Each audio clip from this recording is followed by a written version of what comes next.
That was a real fun one, man.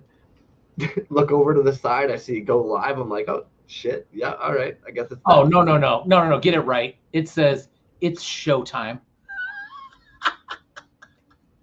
Super Terrible Toys, what's up, man? I have to be up in 5 hours. You maniac. What are you doing here? Thank you for catching the replay, but thanks for popping in. What's up, dude? I might as well say hello to everybody else. Do you mind? 8-Bit Mike, what's up, dude? 8-Bit Mike, well represented at AR this year. Brilliant Demon, Micah, what is up? Pikmin's Vinyls. I'm excited for that sexy, smooth voice of Crumbs. That's very nice of you. Rokomashi, what's up, man? Finally landed some of your stuff. Jazz Wizzy. Duke, man. Leveled up that Duke collection over the weekend. Eric Folkarts, what's up, dude? Pikmin again. Ronald Amaram, what toys will appear today? Oh, man, we're going to see a lot of them, that's for sure. Gray Skull, my dude, what's up? I hope your dad's there watching with you. Super Terrible Toys. Lynn's the Rat Boy checking in from Australia. Bootleg Toy Co. What's up, man? Ashley Alvarado, what is going on? That picture, we need to talk about that. I will thank you personally for that, but that is very cool. Zimic Co, what's up, man? Slipshot Average, what's up? Dre, Hence the Meat, what's up, dude? Got a chance to meet Hence in person over the weekend. Root Panda, what up?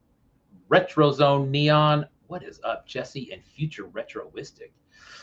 We'll be in the waiting room here because we will take a love you too, man.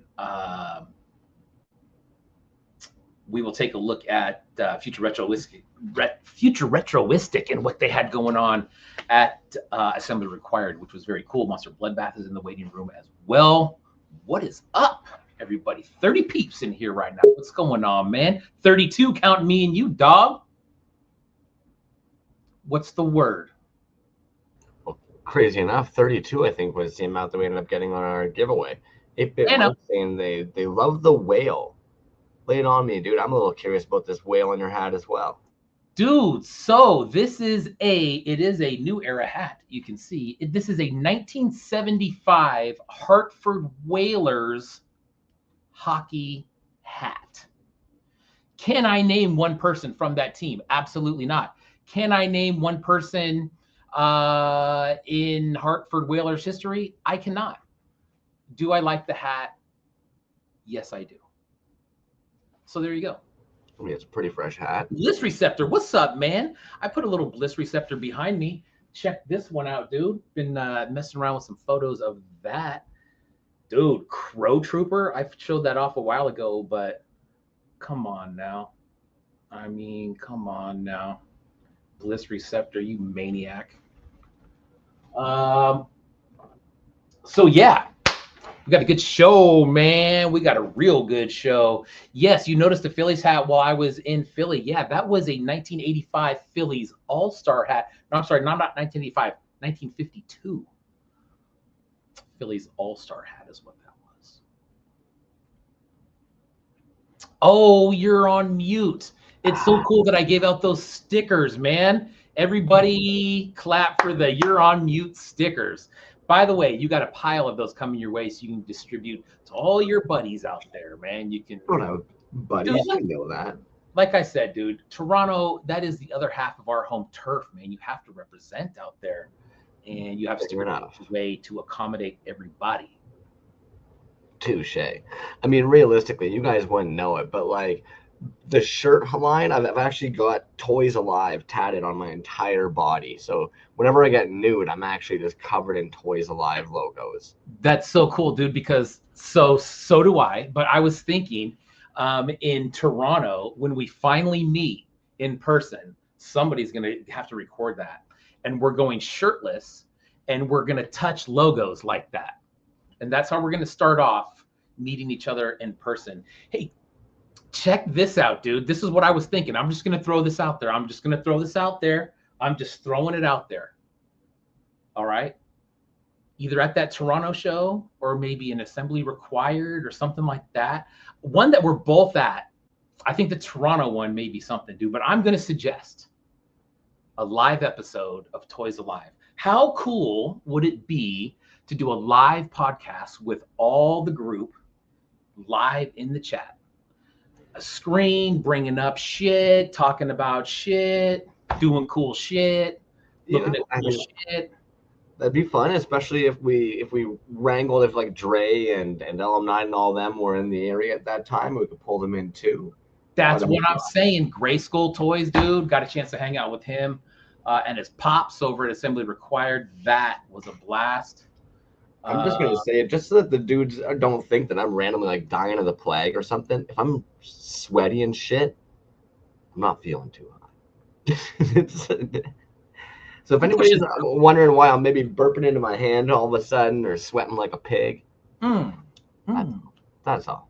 You're pushing through. You're pushing. You're good. You're good. Calm blue ocean. Calm blue ocean, man. I see it. I mean, I don't see it, and that's good. You know what I'm saying? It'll get there. It'll get there. Even as I was putting it on, I was like, don't wear gray, you idiot. But so, dude, you were down at Assembly Required. You were there. Your trip home sounded like absolute shit, but the entire time that you were there sounded absolutely lovely. It was great, man. 17 hours to get home is what that took from beginning to end, which, you know, what can you do? You can sit there with your mouth shut and enjoy the ride, I guess, right? But yeah, that was brutal on the way home. But dude, it's always, you know, I said it before and I'll say it again, dude, seeing everybody in person is a little bit, you know, surreal, especially from having people on the show and buying people's pieces. When you get into a room and everybody's there, it's kind of like, oh shit, everybody's here. You know what I mean? I do. I know exactly what you were feeling, and I'm sure a bunch of the homies that were actually down doing Assembly Required feel this too. The people around you don't really understand the compulsion. You've got this bag full of sick ass toys. All you want to do is rip open your bag and start looking at them. You don't really have any intent with them in that moment. You just want to look at them more. And that's where you kind of feel weird, because it's almost kind of like you're suddenly pulling them out being like, oh, and you look up and like there's people around just kind of being like, what's that dude up to? Why is he just looking at that toy right now, smiling like a pervert in the airport? Yeah, dude. Exactly. You kind of open up the bag and look in there and go, oh yeah. But then that's all you can really do with it. Old Collection says Thundercats, Sectars, He-Man, Super Power Playmobil Visionaries. Anybody on those, hit up Ronald Amarin, Bootleg Toyco. What up, dog? Got some fresh coffins in the shop. Boom. I saw those, man. They look like a pink and a green or something like that, possibly. Yeah, dude. We got a tab for those.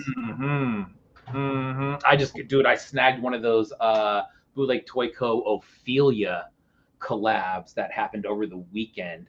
What a mess that was, dude. I had my alarm set, but then I went to Philly and my alarms were all off, dude. So I'm like, I set my shit right, and obviously your alarms don't change when you change time zones, and so you know, I had to do a quick adjustment there. I can't piece the logistics of what that even means, to be honest with you. My tiny little brain's like, yeah, you know, you go somewhere else, it's time differences, or your phone is still set for a particular time, but it's not that time where you are anymore, unless your smartphone did register that you were in a different time zone. Yeah, I don't understand all that. The guests we have tonight, you've obviously met them already. You met them this past weekend. Yes, Monster Bloodbath, actually, I met at Assembly Required a few years ago. But it was very cool to see him. I actually have a piece from him that we're going to look at, this super sick vinyl. Future Retroistic, Original Cash Brand is here as well. They had a great booth with a bunch of different pieces from Kajiki, who I got a piece from, Rokumasha, who I got a piece from. Pikmin's was in there. There was, it was a really cool kind of, I don't even know what you would call that. What kind of booth you would call that, but it was cool, man. It was everybody who, you know, you're familiar with everybody, and it's cool to walk up and just go, oh shit, you know. And it's the first time I had seen Rokumashu stuff in person, so swooped on one of those that we'll take a look at. But yeah, man, it was cool. It was cool. Yeah, for sure, man. You know, the other thing, I'll have to grab it, dude, is I bought a t-shirt from Original Cash brand, dude. It was a Godzilla versus King Kong. My man, very nice quality on that, dude. I love it. It's a nice, thick, heavyweight T-shirt. Bro, I don't think I had room for it in my bag. I'm not kidding you. It was nuts.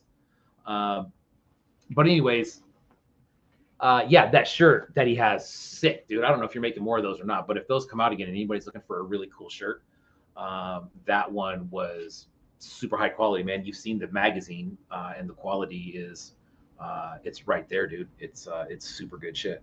So, anyways, we'll take a look at that later on. I look forward to it, man. You want to pull these yahoos in, talk to them about their Not experience? yet. I want to talk to you. What's up with you, man? How you doing? This is often something I hear in bed too. Just not yet. It's always an issue I'm dealing with. For fuck's sakes, man. It's fucking nasty, actually, bro. I hadn't really thought about it in a long time. I do a lot of painting in my kitchen. Maybe this is why I feel like I'm gonna fucking hurl my guts. My kitchen was like black, my dude. I have shit myself all over the floor, seizing and bleeding on that floor. I have sealed paint on that floor, resin. I walk around with my shoes all the time. It was nasty as all hell. And for some reason, today I was like, I'm getting on my hands and knees and I'm scrubbing it. And I eventually had to use a scraper, a wallpaper scraper. And I was sending vomiting droids pictures. And I did not realize just how absolutely repulsively fucking disgusting it was until like half the kitchen was white and half the kitchen was literally like black, like some kind of warehouse, my dude. Yeah, so I'm feeling pretty good about that. Tomorrow I'm sure I'll have that all clean, and then that way when I have people over, they won't be like, "What the fuck am I doing with my life?" Yes, true. See, you asked going on besides that. Give me some good news. Tell me one positive thing that's going on, and don't. I had a colonoscopy this morning. I took it like a champ. Back up. You know what? If that's your positive thing, that's your positive thing. Maybe we can go with that. I can see that being your positive thing. That's Dude, okay. No tears. Fucking Doc and I fucking high five. We did the cool one. We dapped on the way out. Fucking pieced. It was cool, nice. Man. Cool. What about you? Lay some good on me, bro. Well, like you said, Assembly Required was awesome, man. There was lots of people well represented there. The weather in Philadelphia, it's funny, dude. People were like, "Oh, it's really nice over here. The humidity is really low." And you know what? I'm sure by East Coast standards, that probably was really low. But coming from a place from where there is none of that, good Lord, that was miserable. I was not prepared for that. It's funny, you see every picture that you're in and you're just like, God, dude, why am I sweating so much? So ridiculous. But that's what it was, man. They brought in an AC there, which was very cool, to kind of keep it cooled off. But it's just a good time, man. It's like I said, to see everybody in person it's a little bit of a trip to do that, to see people that it's always good to see those people again. I think next year that's the selling feature, because let's be real, for the entire month leading up to it, when we asked the guests what their most excited part was, they were all like, hell yeah, I want to chill with all the other artists that are there. There's people I want to meet, haven't seen. So in my opinion, next year it needs to basically kind of be like, don't miss out on your chance to be one of the artists at Art Summer Camp. Like, come hang out with all the homies, fucking talk shop, see what they've been brewing, share little secret sauces, hang out with Grayskull's dad. Yeah, dude. I like that. That's something that did you talk about that with DNS by chance? Did that summer camp thing come up did that come up at all? No, but okay. If they talked to you about it. But it was a long time ago, dude. It was a long time ago, like a couple years ago. We had kind of like, oh, wouldn't that be cool? And to do something on the show, which was something that was going to involve him and Kerfloss. By the way, where's Kerfloss? But yeah, it was something like that. But that's cool, man. it's cool, dude. There's a lot of room for growth. You know what I mean? Like, I think once you get that first one out of the way and you can kind of gauge like, you know, stuff that you would do differently or stuff that worked out really well for you. You know, I'm sure you can make a list of both of those things, and then just and go from there. But overall, man, like I said, it's, you know, it's partly being there for the pieces and stuff, which is always cool. But then seeing people is just, it's a whole nother part of it, which is, again, always cool. Folklore. I met Jimmy Folklore in person at Assembly Required. He was walking around with Yuckamuck, dude. And then I see Green Plastic Tunnels walking around with his pops. And I go, and we start talking because, you know, we've talked online and stuff before. We go start talking, and he's like, you know, I'm kind of like hanging around to see like, what's in that bag, dude. I know there's something in there. You know, what's in that backpack, dude?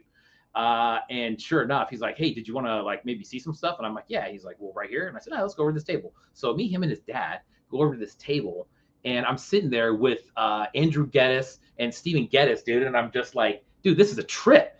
And I'm looking at his shit, right? And he's like, well, what'd you get? So I start busting stuff out from the bag.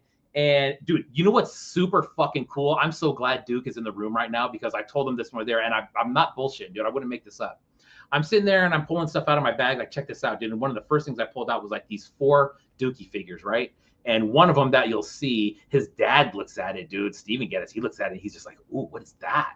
And I'm just like, I'm telling you, bro, he's got this silver paint like down, and he's looking at it. He's just like, ooh, that's crisp. I like that. Very nice. And I'm just like, I knew that's where you were going with that, man. That's so fucking neat, dude. That whole story, when you're saying it, all I can think to myself is like, yeah, bro, like that's that weird shit that's hard to explain to somebody. You get it or you don't. You're trying not to like fanboy out. They're just fucking humans, you know what I mean? But yeah, dude, when you kind of like lay it out like that, and then to have somebody with so much experience in the scene just kind of fucking see that shit and just get it, you're like, you know what I mean, man? And it's so cool, man, to it be, I mean, it's Duke. You know what I mean? Like, dude, it's Duke. He's a homie. You know what I mean? To see somebody who totally deserves high praise like that, dude, to actually see it in person is awesome, dude. You know what I mean? That's very, very cool. And that's just another aspect of, you know, not only Assembly Required, but other shows just in general, dude, is walking around and the people that you see there, typically artists will have stuff with them, dude. And that's just the way it is, dude. I'm talking to Eddie, and he's just like, hey, did you see Bog Squads here? And I'm just like, bro, what? So then he goes over and he introduces me to Bog Squad, and we're sitting there like chopping it up. And then Eddie takes out like 3 Bog Dwellers, dude. So anybody who's in the room who saw those Bog Dwellers drop yesterday, this dude had them in his backpack, a few of them in his backpack at Assembly Required. Now, Bog Dwellers are damn near impossible to get, dude. Like, you have to be on it. Unless you're Wiz 1976 Wiz, you know who I'm talking about, like, you're probably not going to get one, man. Like, they're very hard to get. They look, they're expensive on the aftermarket. They're going to be probably like $225 plus, something like that, depending on what it looks like. But he busts out 3 of them, and he's like, you want to buy one? And I'm just like, I mean, he didn't say that, but I'm like, are these for sale? And he's like, yeah. So I snagged one. We're gonna look at that next week. But dude, I mean, you talk about like that, and no bullshit, dude. That stuff all happened within like an hour. You know what I mean? I could have taken those experiences alone and been like, dude, I had a fucking great time this weekend. You know, and those dudes were just walking around, man. So that was cool. That's really neat, man. Yeah, I love that. Yeah. You want to pull these yahoos and let's do it, dude. They've been sitting there for 20 minutes already. I'm over here. I know. What? They're probably wondering if they're even fucking coming on tonight. Sorry. You guys get? Hell yeah. Let's do right? They're even fucking coming on tonight. Hey, future retro. You don't throw your hands up over there. Hell yeah. Right? They're even fucking coming on tonight. Hey, future retro. You don't throw. There you go. Oh, see, you got the ball. Yeah, I muted you for a second, just with the playback coming back from the TV, like the radio days. I see that. The only thing that's weird about that, dude, is that there's a little bit of a delay. So what you're hearing is a delay. So we'll see how that works. Yeah. Monster Bloodbath, what's up, dude? Now, what's going on, B? Everybody, well, people don't know. Pete and I have the last name, so I'm going to refer to him as Cousin Pete from now on. Cousin Pete, what is up, dude? What's going on, guys? How you doing? Good, man. How was assembly required for you, my man? It was so much fun. Like, I got to see people that I only met once or twice, or I've never met. Like, I got that piece, even though he was at assembly required in February, I didn't get a chance to actually meet him. So I got to table like 2 tables away from him. I got to meet got to hang out the Bog Squad dude again. I picked up one of those toys as well. It was a blast, like seeing people I only see in February. Now I get to see them like also in my home city, made everything like so much easier. And so I was super chill and I had just so much fun. I highly recommend it. Yeah. Dude, I think that's one thing that we really highlighted is how beneficial it is for the hometown artist or somebody who doesn't have to pay for travel and housing to go to that, how much ahead that can put you as far as coming out in the black at the end of the show. So that's very cool to see. Future Retroistic Magazine, my man, what is going on with you? Yo, what's good? Oh man, you know how it is, just catching back up from the bullshit. Let's tell everybody what's going on with your prize first. So this gentleman won a prize from us. It was a box, and you'll have to go through. I'll have to look what was in there. But it was actually delivered on Saturday to you in Philly, and somebody snagged it, dude. Yeah. So if anybody sees those pieces pop up from a mystery account in Philly, let us know what's up, dude. That is so lame, dude. That is right. Yes. What was in it? It wasn't like stolen because it was toys or anything. I think it was just stolen because it was a package on my porch. Yeah, porch pirates. Yeah, totally. Exactly, man. Do you remember what was in there? I can't remember. I'd have to go back and look. There was like a Star Wars coloring book. It was that. Oh, one, yeah. I was super bummed. Yo-yo, and then I checked the delivery time, and it said it was delivered at like 5:44 p.m. or something on Saturday, and it was like I got home like not too long after that. Oh, that sucks, dude. That was the Yo-Yo Dine package. There was some other stuff in there too, but that sucks. The good thing is, dude, I think some more of those exist, so we'll try to. And it's cool. I met Yo-Yo Dine. I got one of these. Oh, those are cool, man. What you got there? Yeah, the Kaiju Mountain, Battle Mountain. Kaiju Battle Mountain. Yeah, that was a little play set that he was selling there. Yeah, it's pretty rad. Nice. Yeah, now, fucking vacuum formed, man. It's a neat idea, neat concept, and then that vacuum forming is fucking not many doing it. It was so cool to see those back in February when he just like cranked those out. I was like, oh man, I want all of them. They're so good. Yeah, dude, I really love the concept of the playset. That's something that we were talking about in the last couple of weeks, where just something where even a little stand or something like that kind of sets the piece apart. That's super cool, man. Cash Brand, what should be okay? Cash Brand, Tape Fiend, or Future Retroistic? Which one do you want? You could call me or Dave. Your real name, your government name. You can call me Dave. Dave, perfect. Yeah. Dave, man, that's my middle name. We'll take that.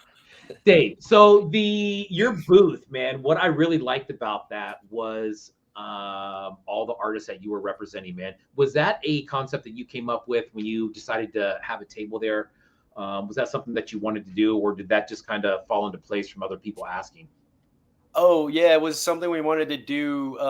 Because the magazine, we like to have a bunch of different artists together, and I kind of put the idea out to I did that online show, the Robotic Galactic Graffiti Funk Tech Show. Yes. And I put the idea out to that group chat, and I was like, hey, is anybody interested to show some work, at the AR with me at the table?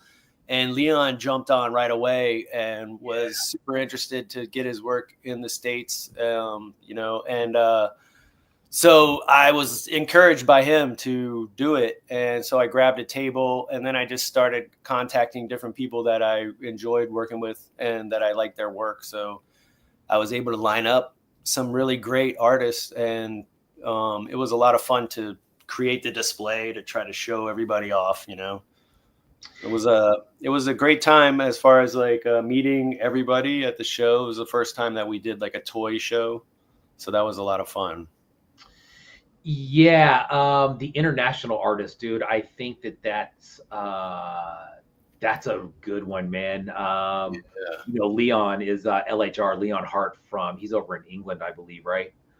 Yeah, in Scotland. Scotland, yeah, and he's got he had some carded pieces there, and then he also had that piece from your show, which was super cool, dude. That was awesome to see that in person. Yeah, dude. Yeah, there it is. And you said that ended up kind of being like the logo for the show. Yeah, it kind of ended up being like, yeah, the mascot, right? Like I mean, I don't know if if it was a competition, he might have won. Yeah, man, straight up, God, I like that. I love that so much. Yeah. So anyways, cool. Yeah. So the international aspect of that, man, I think that was cool. Like, you know, seeing the Rokamashu stuff from Canada. Right. That's something that I would probably never see unless it was for your booth. So that was super cool. Right. Pete, give me, and you know what? Somebody said, Pickman said, I'm going to keep calling him Cash. Great name. Cash. That's what it's going to be. Your Cash. Yeah. Some people say Kramsky. That was like my DJ name, graffiti name. Like I have a lot of names. DJ name. Yeah. Okay. All right. And if you get a chance to see his piece in the show that was a part of the assembly required it was so dope. I don't know if you still got pictures on your Instagram, but it's so good. You need to check it out. Thank you. Nice. Were you in that too, Pete? Did you end up doing that show? Yeah, my piece sold on Saturday, but nice. Yeah, it was a lot of fun because it's not. I'm used to like my own toys, which are like monsters, and so to like do something that's super smooth and like clean cut was different for me. So it was fun. Yeah, I think that one was that was probably different for a lot of people from what we normally do. Someone doesn't typically hand you a piece like that and say, hey, do whatever you want with it. But I think we got some cool results, man, from some stuff that they probably weren't expecting. But that was interesting to have that. Yeah, there you go. Yeah. Nice, dude. Good. Gorgeous paint app. And then, of course, you were actually just talking about the Cash brand one as well. Mm-hmm. Yeah, but he also had a piece on like a painting too. Oh shit, dicks. Yeah. But heck yeah, that's Leon Hart. Yeah. Yeah. Well, now we're gonna have to. I don't know anything. Yeah, it's dope. It was on his Instagram. You can find it. But Pete, so in comparison to, give me some major differences that you see between that and Asheville, man. You've done both of them, and actually, dude, you've had some really good experience because I think you were at you've been at both venues, right? For Assembly Required in Asheville and then Philly. In comparison, dude, give me a couple things that stand out for you, either good or bad. Yeah, so I loved the new spot in Asheville is great. The first one had so much character, but the new one had so much more space and better lighting, and so it was great there. But the Philly spot, the 23rd Street Armory, I do punk rock flea markets there every 3 months, and I usually draw the flyers and do those. So that space is huge. It felt good to like walk around. It wasn't crowded because there was times when like in front of certain people's booths, it would get mobbed. And I love to see that, but it didn't stop. So like if someone was blocking, Cash's table, they could just walk around and still get to mine. No problem. I liked it. I liked it a lot. I think it also had like a different vibe. I found like there was a lot more dudes that I hadn't seen do shows before. Because I've been doing toy shows for a few years. I've done like 5 Points. I've done Collective Con. I've done a lot of them, and I saw people that I like have never seen before. I've only seen on the internet, and so the difference of seeing something on like your phone versus in real life is, great. But my only drawback for the one in Philly was that it was stupid hot outside. I live here, but it was still, I'm a ginger. I don't like to go outside when it's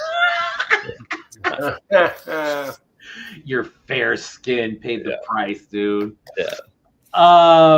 Cash, was this your first show that you've done? It was the first show tied with the magazine, yeah. But Nice. we had done some like Comic Con type of stuff with the Rude Panda comic. Nice. Now, what kind of response did you get from the magazine? Now, if anybody doesn't have that magazine, please go to Futuristic Magazine on or Original Cash brand on IG and get that magazine if there's any left, or when the next issue comes out, definitely get it. Please. Super high quality. It's graffiti and street art mixed with everybody you see in the room here. It's super sick, dude. It's one of the best pieces of tangible stuff that we get from the scene, in my opinion. Anyways, what was the response to that thing? Thank you. It was great. Yeah, a lot of people were surprised by it because it's just pictures, and they're like, "Oh, where's all the articles and stuff?" And it's more of like an inspirational type of thing, I don't get to make them that often. I get to make them whenever I have time to like sit around and spend that much time on it, and so I wanted to inspire other people to be creative. And it's kind of just like a bunch of photos that I had taken throughout my life with like doing graffiti, and then collaging it with like all the toys of people that I get to like have in the issue. I'll contact people and get different photos from everybody. Dude. Oh God. Yeah. And so it's just like so fun to like make these pages, but it definitely takes a while. I try to make each page like a poster that you might want to hang up, so dude, it's so good, dude. That thanks, man. Bigger than I thought.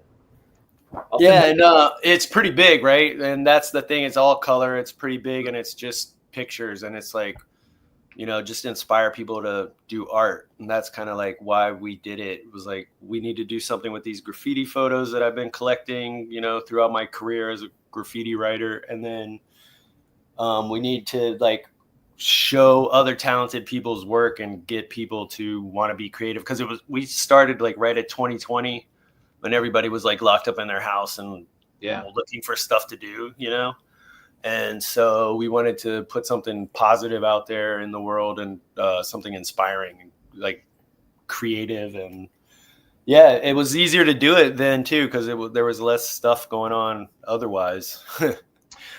Yeah, man. And it's one of those things, dude, where it really doesn't need any words, dude. And I actually kind of posted something about it on my personal page today where, dude, like pictures and stuff like that, you don't need, there doesn't need to be words for that, dude, because the pictures transcend that. It doesn't matter what language it's in, or, I mean, everybody can see that it's dope. There's no words in there. You know what I mean? Like, you look at the pictures and you could sit there and look at that for hours, man. And I've done that. Nice. How many pages are typical? Oh, 60 pages in there. Perfect. Okay, cool. Yeah, dude. It used to be more like the first issues were bigger, and then they had problems when they stapled them. They like to cut it after they staple it. And so when there was more pages, the middle pages were getting cut more than the rest of them. So it wasn't proper. So they kept telling me I had to have less and less pages, but I think we got it stuck at 64 pages. It's so good, dude. Neck wrap, man. It's the printing is great. It looks amazing. The colors come out like I don't know. I really like the product too. It's kind of fun that I actually made it. You know what I mean? I'm like impressed myself a little bit. Yeah. Pete was saying that one of the things that really helped him out was being local. Did you travel in, Cash, from that? No. Actually, I could have taken the train there if I didn't have to bring all my stuff. You know what I mean? Like, gotcha. It's like that close. But we had to rent a car, and then we had to like just organize everybody's stuff and figure out like how are we going to show this off. And like we didn't have any budget. You know what I mean? There's like zero budget. It was like the budget was the table, and then I started just stacking you saw it, right? It was like milk crates, and then we like folded like pages of the magazine into the milk crates, so there was like a background of like graffiti and collage stuff, and then added some string lights, and then there was like an old IKEA shoe rack that we used with binder clips on it to hold up, like to set Leon's pieces on, So yeah, it was kind of like it was grassroots, but it was a lot of fun. Yeah. It was really cool, man. You know who else had a really like a really kind of cool setup that I hadn't seen before, but it looked like it was really kind of like light and it could move around really easily, was Gumskull, who was right next to, I was being kind of sandwiched in between you guys. Absolutely, bro. Yeah. Dude, his booth though, man, was like Pete, right? It was legit, man. Like, it was so good. It was like my favorite. I think we all bought a Gumskull piece because it like the booth looked fantastic. It looked like a display in a store. Exactly. It was fantastic. Pegboard behind it with the racks. It was it was very clean. I'm so excited to see it. And held a ton of stuff. I don't think of how many freaking pieces he had up there, dude. There was at least 50, 60 carded pieces up there. There had to be. You know what I mean? Yeah. Cool. He had the bagged ones like that we all bought, and then the ones in the blister packs too that were, it was so good. Yeah. Crumbs, you were going to say something a minute ago. I saw your thing come off mute there, and I just kept running my stupid mouth. No, well, one, I've never heard of this Gumskull, so that's super sick in my opinion. But not a clue what I was going to say prior to that. Look at these guys, both have their fucking Gumskulls I'm out. Just telling you, dude. Those headers with the fucking hollow. Dude, this God stuff is Cash, man. What the hell? Dude. Oh my God. The Skeletor. Right. I wanted that one too. Yeah. Damn, man. They're so interesting. Good. They are so good, man. Anybody who was at that show knows like the quality of those and how clean those are, dude. We got to get that dude on the show. And it might be a team. I don't know if it's one guy. I think it might be a team of people, but dude, legit for 5.5. Oh, it's crucial. It's so you gotta get it. Monster Bloodbath though. Princeton Meat was saying they fucked up not buying your deck. Do you have a bunch of fucking decks as well? I have a skateboard. I actually have one hanging in my Hell yeah. Oh, dude, wait till you see this shirt that I got from Pete too, dude. This shirt that I got, Pete, that long sleeve shirt that I got from you, dude. I thought it was a size too big. Yeah, fits perfectly. Yeah. So the skate deck was actually the first toy I did. It was like 3D printed. I might have one left that I kept for myself, but usually I don't. But I love the character so much, and I suck at skating, so no one's ever going to sponsor me. So I was like, I got grown up money. I don't have kids. Let me make my own skate deck. So I like how that's the reason that you have money. So not that I disagree. I'm like, well, there you go. Yeah. I'm just nosy, but do you find the decks work at a convention like this? So they sold at, strangely enough, at the Assembly Required down in Asheville. And like I'm friends with a lot of skaters in Philly. I thought maybe it would come through. I saw Hence say he wished he had snagged one. But they don't usually. It's usually I'm selling them at like the punk rock flea markets or random places. But I fucking love them so much. If I have the opportunity to put them on a table, I'm gonna put them on a table. Hell yeah, I get that, man. Makes total sense. Those are beautiful.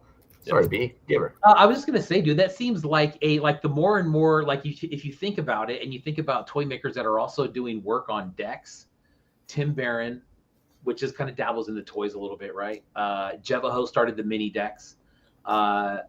Delicious Again, Peter, he's got decks going. There's quite a few people, dude, that are out there doing toys and decks for whatever reason. But that's very cool, dude. I mean, think about the Even Hurt Toys, dude. He started about a long time ago, dude. He's got some really super sick decks that he was just doing art on, dude, because it's a great canvas, in my opinion. You know what I mean? I think it looks very, very cool. Yeah. How long have you been doing the decks, Pete? I started right I started actually only about 2 or 3 years ago, like right at the tail end of COVID. So I started skating again during COVID. And so that's how I was like, I want, I'll ride the deck that I bought, but I wanted my own. So Nice. yeah. So maybe about 2 or 3 years. Been doing that, and they don't move, but again, they don't move that like, new toy comes out, then people are like, oh, but that's again, it's more for me. It's more like Hens was saying, or not Hens, Cash was saying, like, I'm doing this because I love it. I'm gonna make it because I want to make it. It makes me happy. So hopefully it'll make other people happy. Yeah, man. And I think, we talk about that all the time where like, if you can, whatever that is, and people can cling on to that. I mean, damn, dude, what a perfect recipe for that. Cash, give me your, what's the biggest highlight for you at this show? Oh, I think it would probably be communicating with everybody that I had pieces from, really. It's like, building that friendship, really, like with everybody, and then meeting all the other toy makers there and realizing that, like, these people are just doing, like, having fun, and so it was just a really good time to meet everybody and to be able to represent people's stuff and to watch someone light up when they grab something from somebody, like this woman who bought Pikmin's Vincent Price bust was like, she was so happy, and it just made me happy to be able to, like, be that go-between, because Pikmin couldn't be there, and that woman wouldn't have seen his stuff, and it was great to be there and to feel that happen, and then somebody discovering Kajiki, like, for the first time, and they're like, wow, what's this? And then they buy 2 pieces, and then I saw them post about it on social media later, like, oh, I discovered a new toy maker today. And then I looked at the guy's page and it's like, he's got a ton of toys, and it's like, wow, I got to add to, like, that guy's collection and connect Kajiki with a new fan. So that's pretty much what I enjoyed the most about it. Yeah. Dude, somebody needs to cut that segment and use that for advertising, dude. That you need to bottle up that feeling and sell that, dude, and let people experience that, man. That is there. You're right, dude. There is no feeling of seeing some of your friends succeed like that, or someone to be very impressed with their work, because we know their work's great, right? We're like, right, of course this is dope. But when you see somebody from the outside who sees it for the first time and they buy into it right away too, you're like, man, yes, that's what you're here for, dude. That was a great answer, man. Holy smokes. What about you, Pete? Give me your highlight for the show. What? Give me your highlight for the show, man, for this one. My highlight for the show, again, like, I don't want to, let's just copy off of him, but it was a lot of that. It was like seeing like my friends succeed. It was seeing people who, like, we had a bunch of, like, randoms walk through the show, and so seeing people who had no idea why we were in that room together kind of walk in and, like, be like, oh, that's cool. And I see them buy stuff from me, and then they buy stuff from Eddie, Resin Blood and Eddie in the City, and like, and watching just normals, like, do that kind of, like, check it out. It's like, yeah, see why we are obsessed with this. Come be one of us. It was great. Yeah, definitely, man. Crumbs, I'm going to grab, I have shirts from both those guys. I'm going to grab those real quick. Yeah, do it. It's a good now, Monster Bloodbath too. I see you've got a big old pile there of toys behind you on your shoulder. Were you bringing blanks to the show today, or do you normally bring painted pieces with you? Oh, I bring a little bit of both, because I started collecting, and no one was selling blanks. So, like, I would buy the Kid Robot Dunnies, that before they started selling the blanks, and then alcohol wipe all of the stuff off of my doubles. And then just paint my own. And so I sell one-offs, but I like, I've got that small army of guys ready to be made right over there. But I also have, like, Ray Gun Wizards piece there. And right next to me, I've got a whole bunch of other people's toys that are, like, blank. that I'm ready to paint, including I saw he was in here, bootleg toy. I've got this, this ready to paint, but I bring both because part of what got me into toy collecting was like, that is so cool. I want to do that too.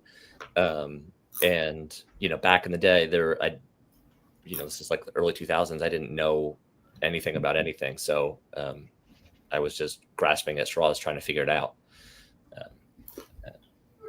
Since Blank's got me in, I feel like maybe I'll do something, someone else can do it as well. So.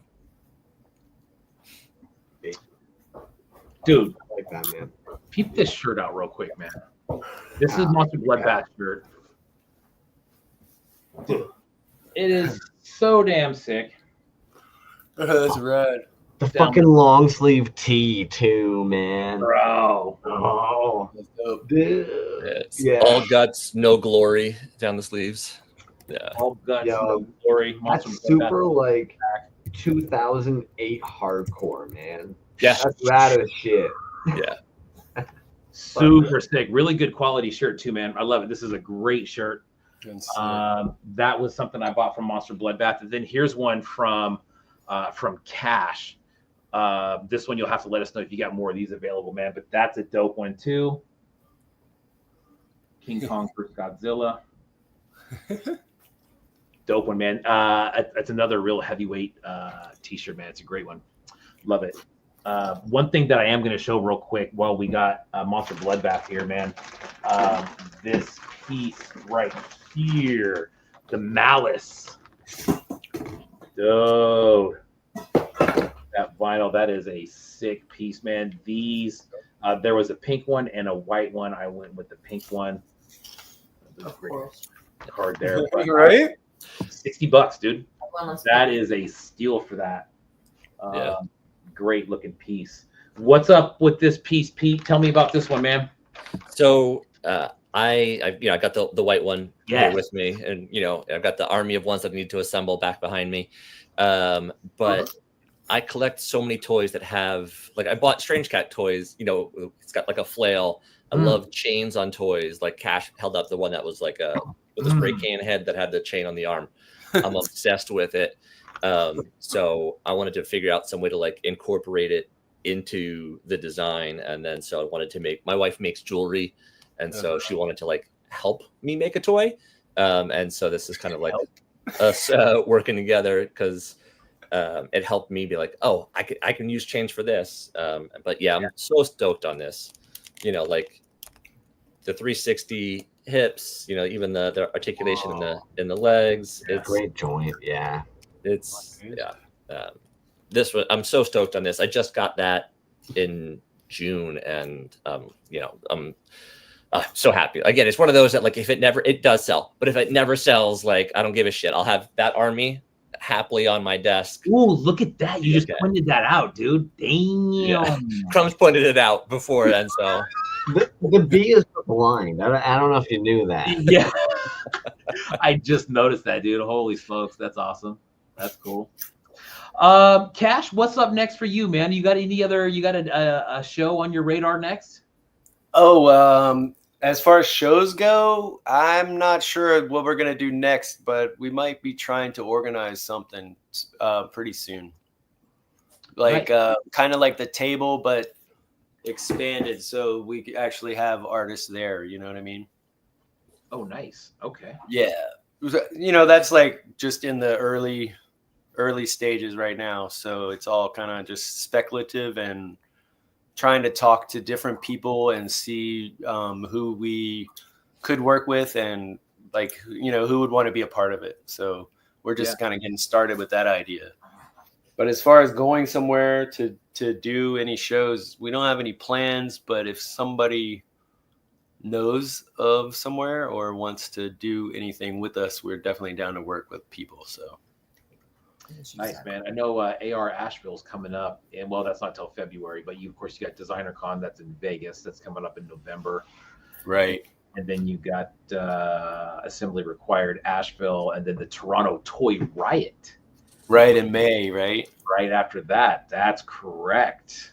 Right. Like right now, it's like right after the show, it's like I'm focusing on finishing issue 7. And so we're going to get that out within like probably within 2 months. So Nice.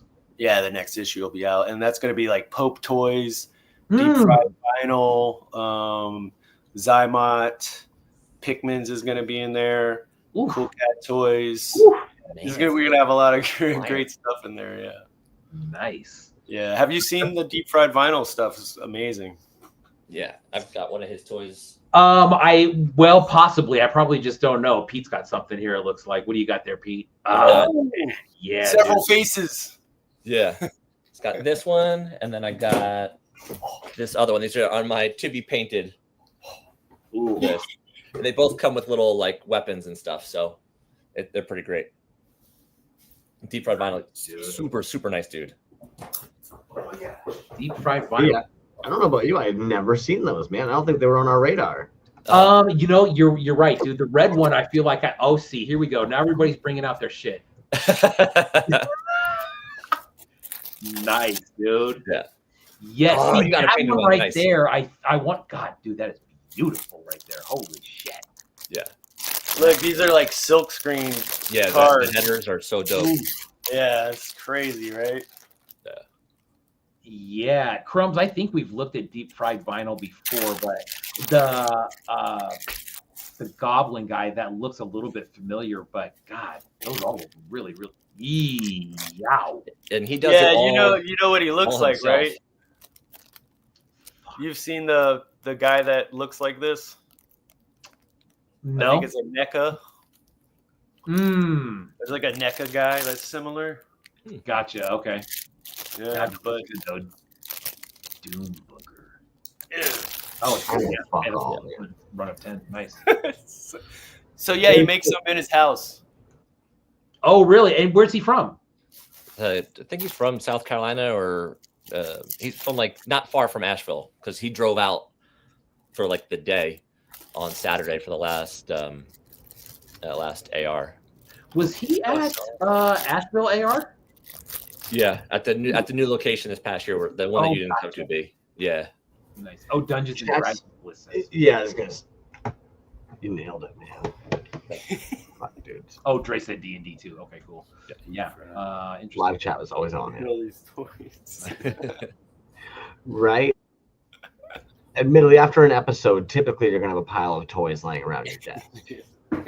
It's just kind of how she goes. So I mean, I guess to close it out, man, I'll ask you guys, what are you doing? We'll start with Pete, man. What are you doing with any leftovers that you have, dude? Are you doing any type of stuff, or just going back into the online shop? I'm like literally spent most of my day today trying to set up an online shop so that I could, get stuff, in people's hands that can't make it to the shows, because a few people DM'd me. But yeah, that's the next up for me, because I've got this toy coming out. I've had it in prototype for a while, but it didn't work at this size. So this is about 4 inches, and now the finished one's going to be like 11 inches tall. Holy shit! Yeah. And then I have, and B, you put this in my brain, dude, and it hasn't left. Talked about doing like a one-off show with a bunch of artists. So I just reached out to my producer, Paul at Mile High, to get some more of these made. And so if you're an artist watching this, you like to paint vinyl toys, and you're interested in it, hit me up. And I'm trying to put together like a one-off show with these. And then I have an opening at Rotofugi with the homies Cherry Moth Cake, Nick and Lindsay, in October. Nice. Yeah. Yeah, dude, that piece that you had, man, that one-off show, dude, that what a great canvas that is, I think, to get some really cool stuff. Did you see that, Crumbs? That's what originally I looked at it in that mouth part. I'm just like, dude, you could see so much different shit. There's a lot of empty space for people to work with and show off their styles. Yeah. Like this sculpt is fucking sick, bro. Yeah. So yeah, this is what I wanted to get done for AR in Philly, but I got the back of my head tattooed, so wearing a respirator wasn't really on the agenda. But don't get the back of your head tattooed, kids. But this still, I wanted to get this done, but didn't get the chance to. So I wanted to do that, but I got the back of my head tattooed, and I was like, wow, that took a fucking left turn, didn't it?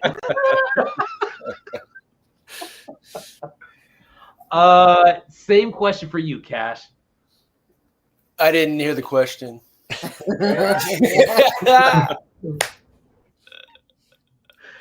Oh, man. What's the plan with your leftovers, homie? Oh yeah, right. So we're gonna do some bundle together some stuff, and see if people want to do something like that, right? Like we could do like a Pikmin's Play-Doh set, right? Look at that.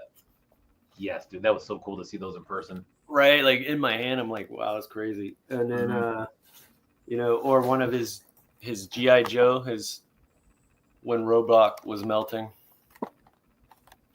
So cool. And then, package it up with some, like a Roco mashing. Look at that. Nice. Yeah, right. And probably one of the Phyllis Futures that he did specifically for the Philly show. Try a couple packs like that, and then otherwise put some stuff on the website, but also hold some stuff so I can do it at the next show, and represent some people with some of their stuff again, right? Yeah, man, so is that kind of going to be your thing going forward? I mean, it lines up with your magazine so well.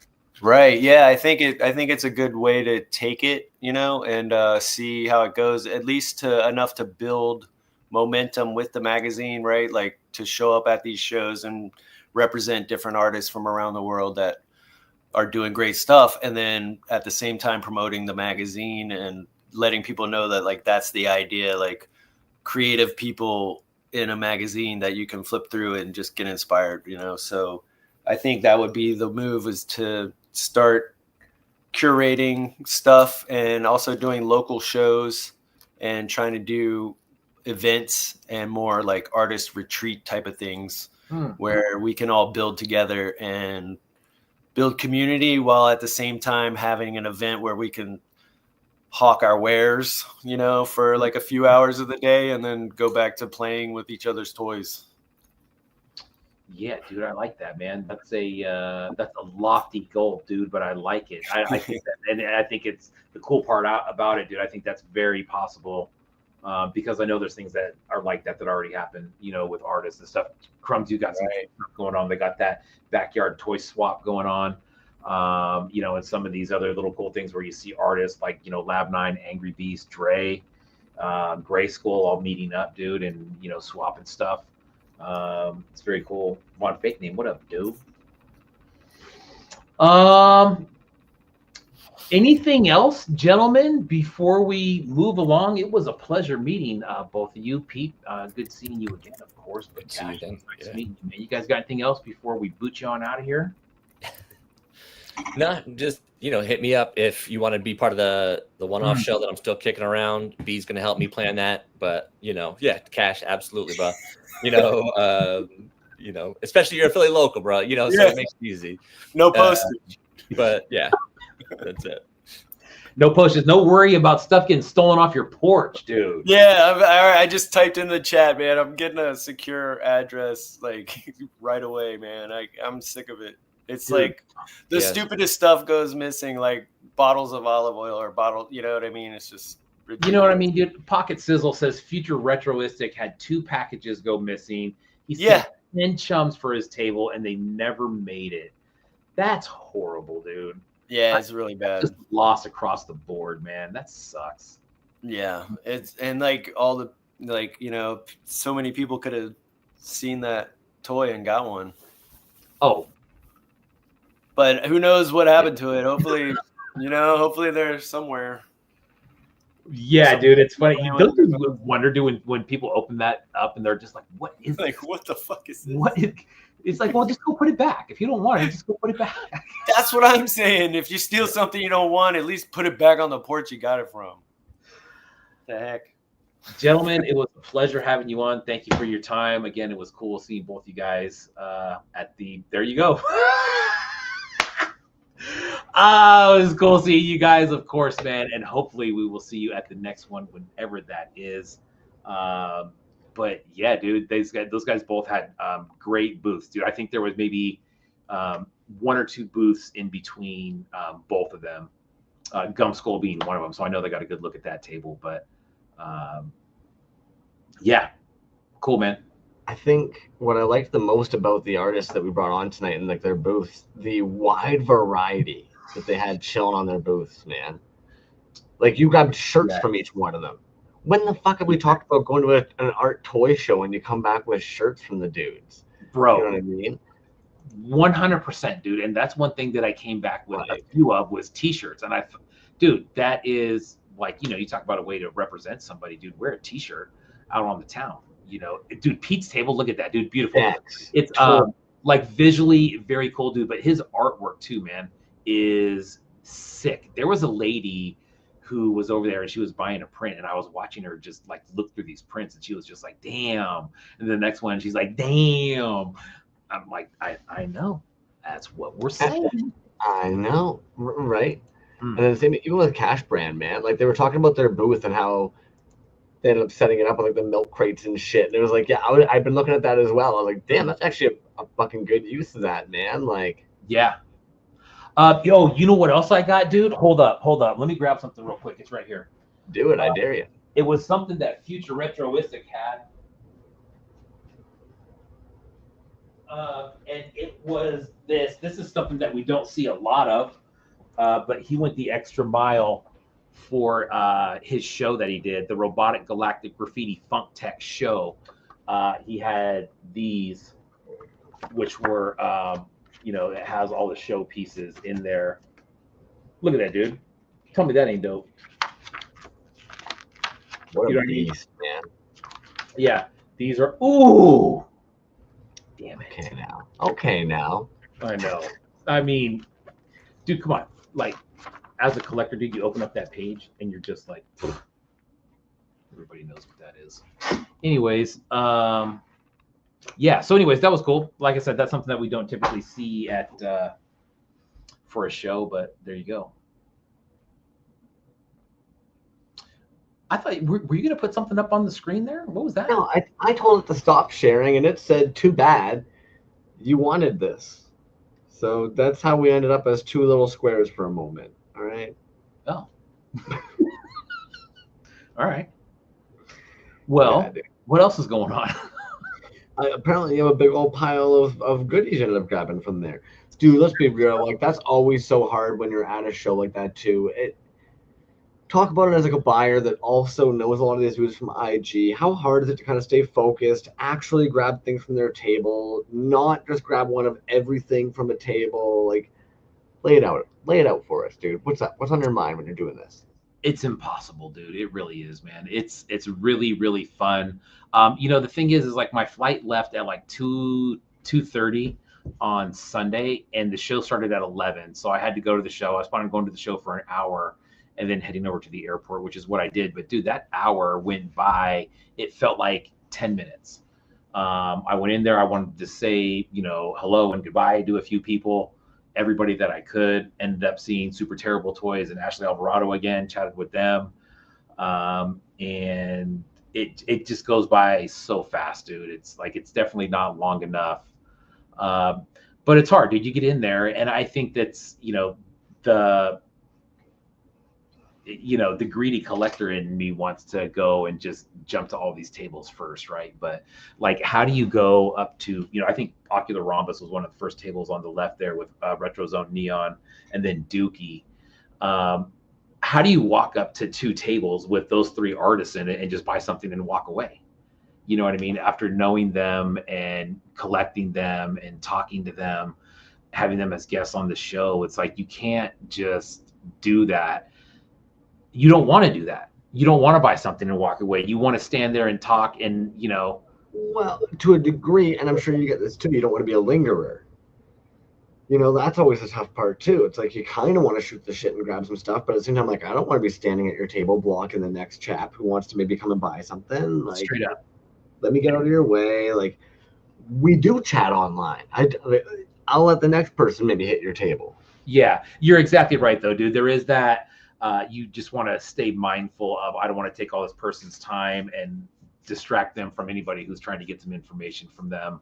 At the same time, you're like, holy shit, dude, it's super cool standing here talking to someone that I collect their stuff or that's been on the show or supports the show or whatever it is. But it's all part of the experience, man. But it's tough to divide the time up for sure. It's impossible. I'll tell you what, that first day, I want to say the show was like 11 to 5, something like that, and I was totally screwed up, dude. I thought the show started at 10. And so I got there a little bit about 10:20. Matt was gracious enough to let me in anyways. But it was, I got in and that, like I said, the first thing I do is I see Ernie and Duke and Jesse, and you sit there and next thing you know, it's 11:30. Okay, I know Ocular Rhombus. I know Duke. Who the fuck's Jesse?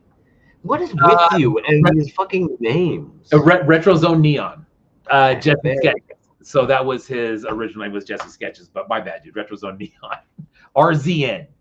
There you go.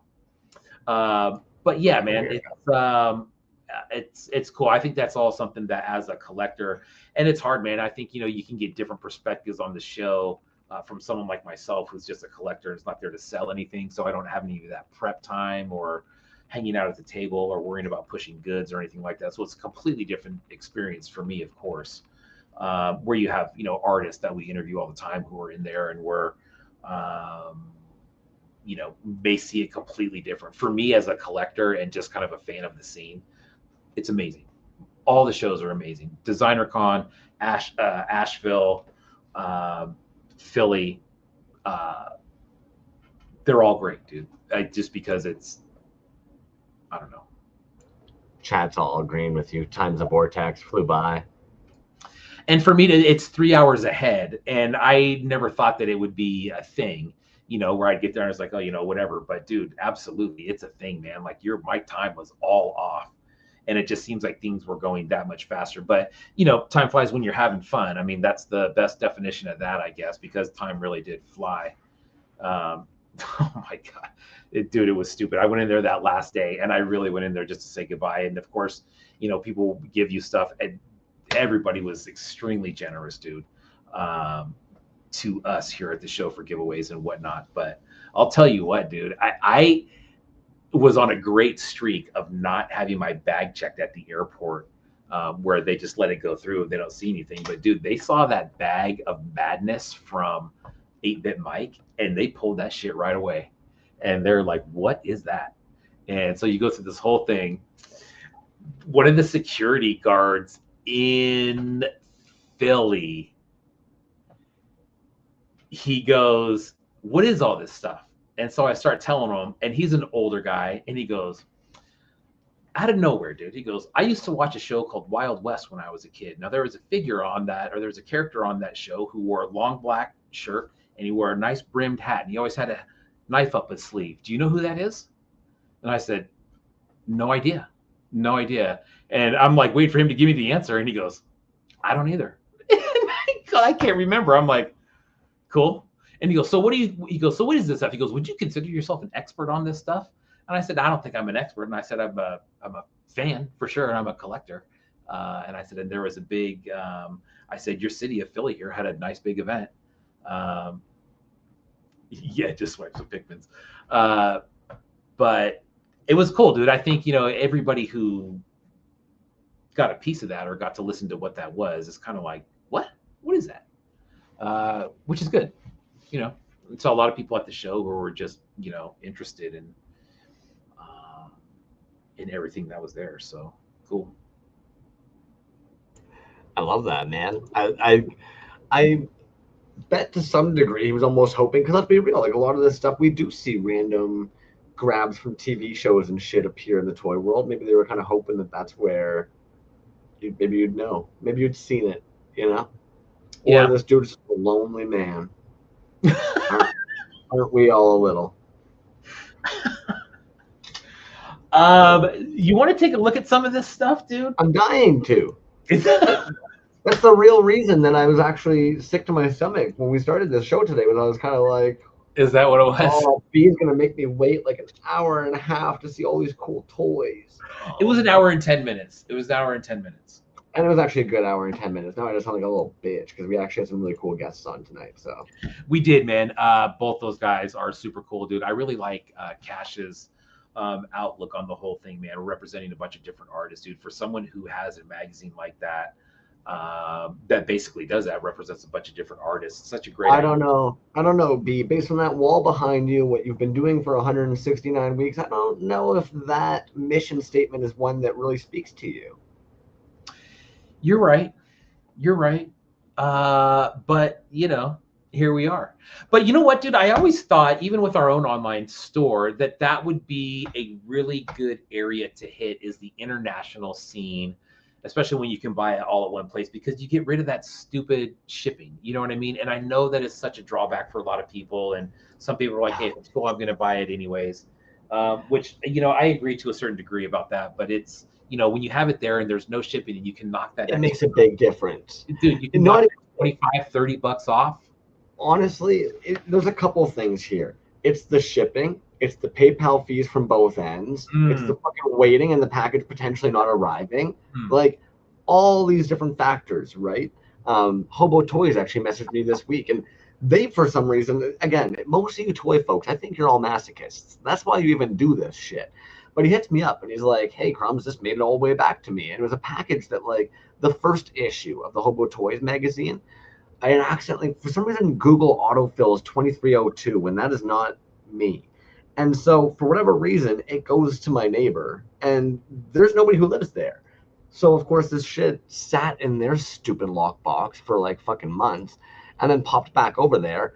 And Hobo's like, oh, I'm going to send it back on over. So, it's even shit like that. But what's so silly is like $20 USD purchase usually. You're still looking at $20 of shipping. Even if this thing's a fucking 2-inch figure, you're probably, for whatever reason, going to be stuck paying like $20 shipping on this stupid motherfucker. It's suddenly 40 USD. 40 USD in Canadian is actually closer to like $400. So suddenly you're like, well, damn it. This 2-inch figure is 400 Canadian. It's one of those stupid things, those necessary evils that you have to deal with in a scene that's international like that. You know what I mean? And I will always say it. I'm not about to hop on my bicycle and fucking try and make my way there. But that's what makes these little conventions so sick. That's what makes people like Cash to that this past weekend doing what they did, having that LRH one, having a couple of the other American homies who aren't in that vicinity, having a couple of the Canadians. Yeah, man. Lots of people represented there, dude. That's always a good thing, man. And it was a different style booth too, where you could tell that there was a bunch of different people being represented there and had a really good feel to it. So Monster Bloodbath too, man. A great table. His artwork is sick, man. Get your pile of toys. They're right here. You ready? Boom. All right. So let's start with, speaking of Cash Brand, we'll start with two pieces that I got from him. One of them, Laser Ghoul. That is from Kajiki Toys. This was at the Cash Brand table. I got a nice collection of Kajiki pieces. This is one of them. Kajiki Toys, Kageki. Give him a follow if you're not already. Super good dude. He's over on the East Coast in the Carolinas somewhere, or someplace like that. Virginia's maybe, something like that. But anyways, Laser Ghoul. I believe Laser Ghoul was a showpiece that he actually made a few of for a show. Was that your show, Cash? Was that what he made this for? Somebody made I believe this was a showpiece. But anyways, that's dope. I love it. From Kajiki. Very, very nice. Yeah, how have you not seen that one, Suki? I don't know. You know what? I don't think I've seen it. Yeah, it's a good one, dude.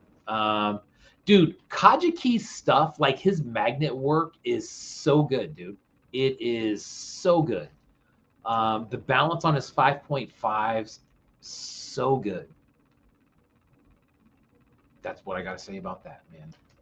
And it's consistent every time. I'm looking over there at the case, dude, and it's just very, very nice. Rokomashu. Whew.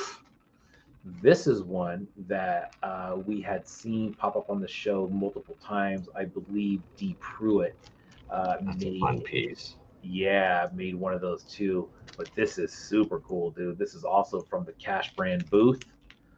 Rokomashu from Canada. Like I said, man, without that Cash brand table, I would not have one of these if I, besides ordering one directly from Rokomashu and paying the shipping on it. But this one, great looking piece, dude. Love that bagged up with the header card. Nice and big. Yeah, dope, man. Really cool looking cape.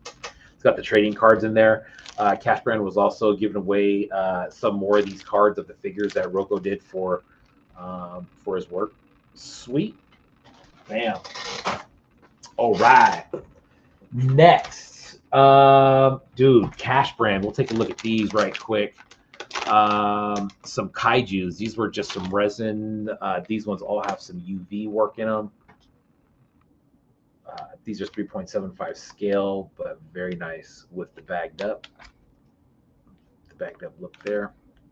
QR code, man. We were talking about QR codes. We got into a conversation about QR codes and how those things are popping up everywhere now. Huge in Mexico, I've heard. Really? I've talked to some of the Mexican artists, and they're surprised that we underutilize it to my hearings. Huh. Here's another one from Grayskull. This one, dude, I snagged this one up right away. This is a Crystar, but look, it's got like that mixed parts look to it. That's really fucking cool. Yeah, dude. I grabbed that dude right away. It's even got some sort of liquid in the chest. That's what she said. So I'm not sure how he did that one, but yeah, dude, sick. Crystar 3.75 on that from Grace. Fucking helmet on that face is so rad as shit, dude. The face too is like this blue and white kind of marble that looks different from the rest of the figure, of course, but get loud. Yeah, it's really cool. Having the black boots, the black gloves, and then the black helmet. Get out of here. Yeah, dude. And you know what, man? That is something that I noticed a long time ago, dude, about just by having so many 3.75s from Titty Bean, is when you do the gloves and the boots and stuff like that, dude, it makes it kind of give it like a uniform look. Love that. Bam. Love that piece, dude. Bam. Next was this one. Now, Grayskull is probably like, hey, that's not one that you bought. And you're right, dude. The one that I bought was a glow one. And then he gave me this one for a giveaway. And I'm just like, all right, well, I don't know how I didn't see this one because I would have bought this one. So I traded. And now the glow one, which is a super sick blue glow, that's in the giveaway tonight. But this was a piece this was another show piece.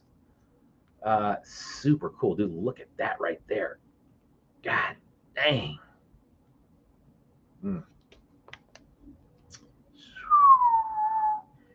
Hand cast and painted resin figure from Grayskull.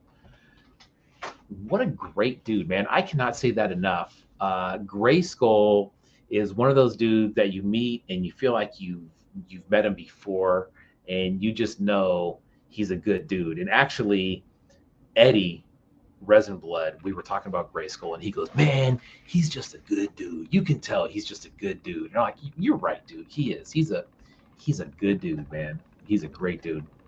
I bet he was Canadian. He is Canadian. His dad also very cool. His dad's a superstar, bro. I love that. I love that in like, I don't know how to, like, obviously I love the fact that Grayskull is getting that international love. People are actually finally recognizing that, like, that brings dudes bringing the heat.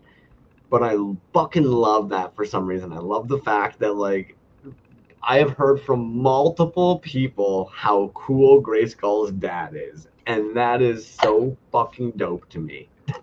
I hope somebody got a picture of us hanging outside of Eddie's tattoo shop, dude. You know, it was so cool, dude. It was got planned front loops. I don't know what.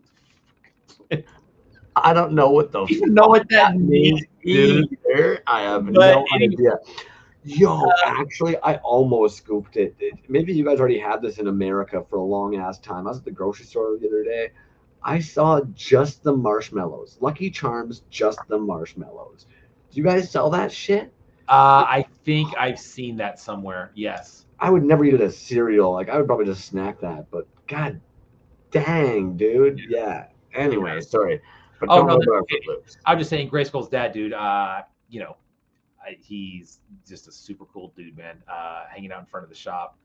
Like I said, you know, certain activities go on in front of the shop. You know what I'm saying? And he's right there. He's in the mix, dude. And it's so fucking cool, man.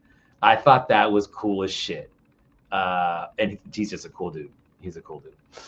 Anyways, so Grayskull. Last thing that I have from Grayskull. Oh, man, this dude I swear to God, dude, he punched me right in the heart with this one, dude. Right in the heart. Right as I'm walking out, too. How you dare didn't say one of like the silly places. You could have said so many other silly places, and you chose the heart. Dude, okay, so he's got this bowl, right, of like these little resin pieces that it looks like he's, you know, was just, I don't even know if he was selling them or if they were freebies or what they were, but he was like, oh, just grab one. So I start kind of like, you know, fishing through and seeing what's in there. And dude, I'll tell you what, man, like I said, I was walking out the door, I think, when I snagged this, and this is one of the cool, out of all the pieces that I got, which is all very, very cool shit, dude. There's very few pieces that you come across and you're just like, oh man, oh, fuck. And it's like sentimental right away, dude. And this little guy right here, look at that, dude. Just a little guy, right? Just a little firefighter. Just a little firefighter, man. And I miss my son like crazy.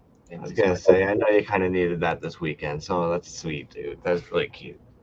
Yeah, and they actually got that fire contained, man. First, it was his first fire that he fought, and he's down in kind of central lower California, and they got it 80% contained now, so he should be coming home in about a week and a half, but he's been gone for like 3 weeks now.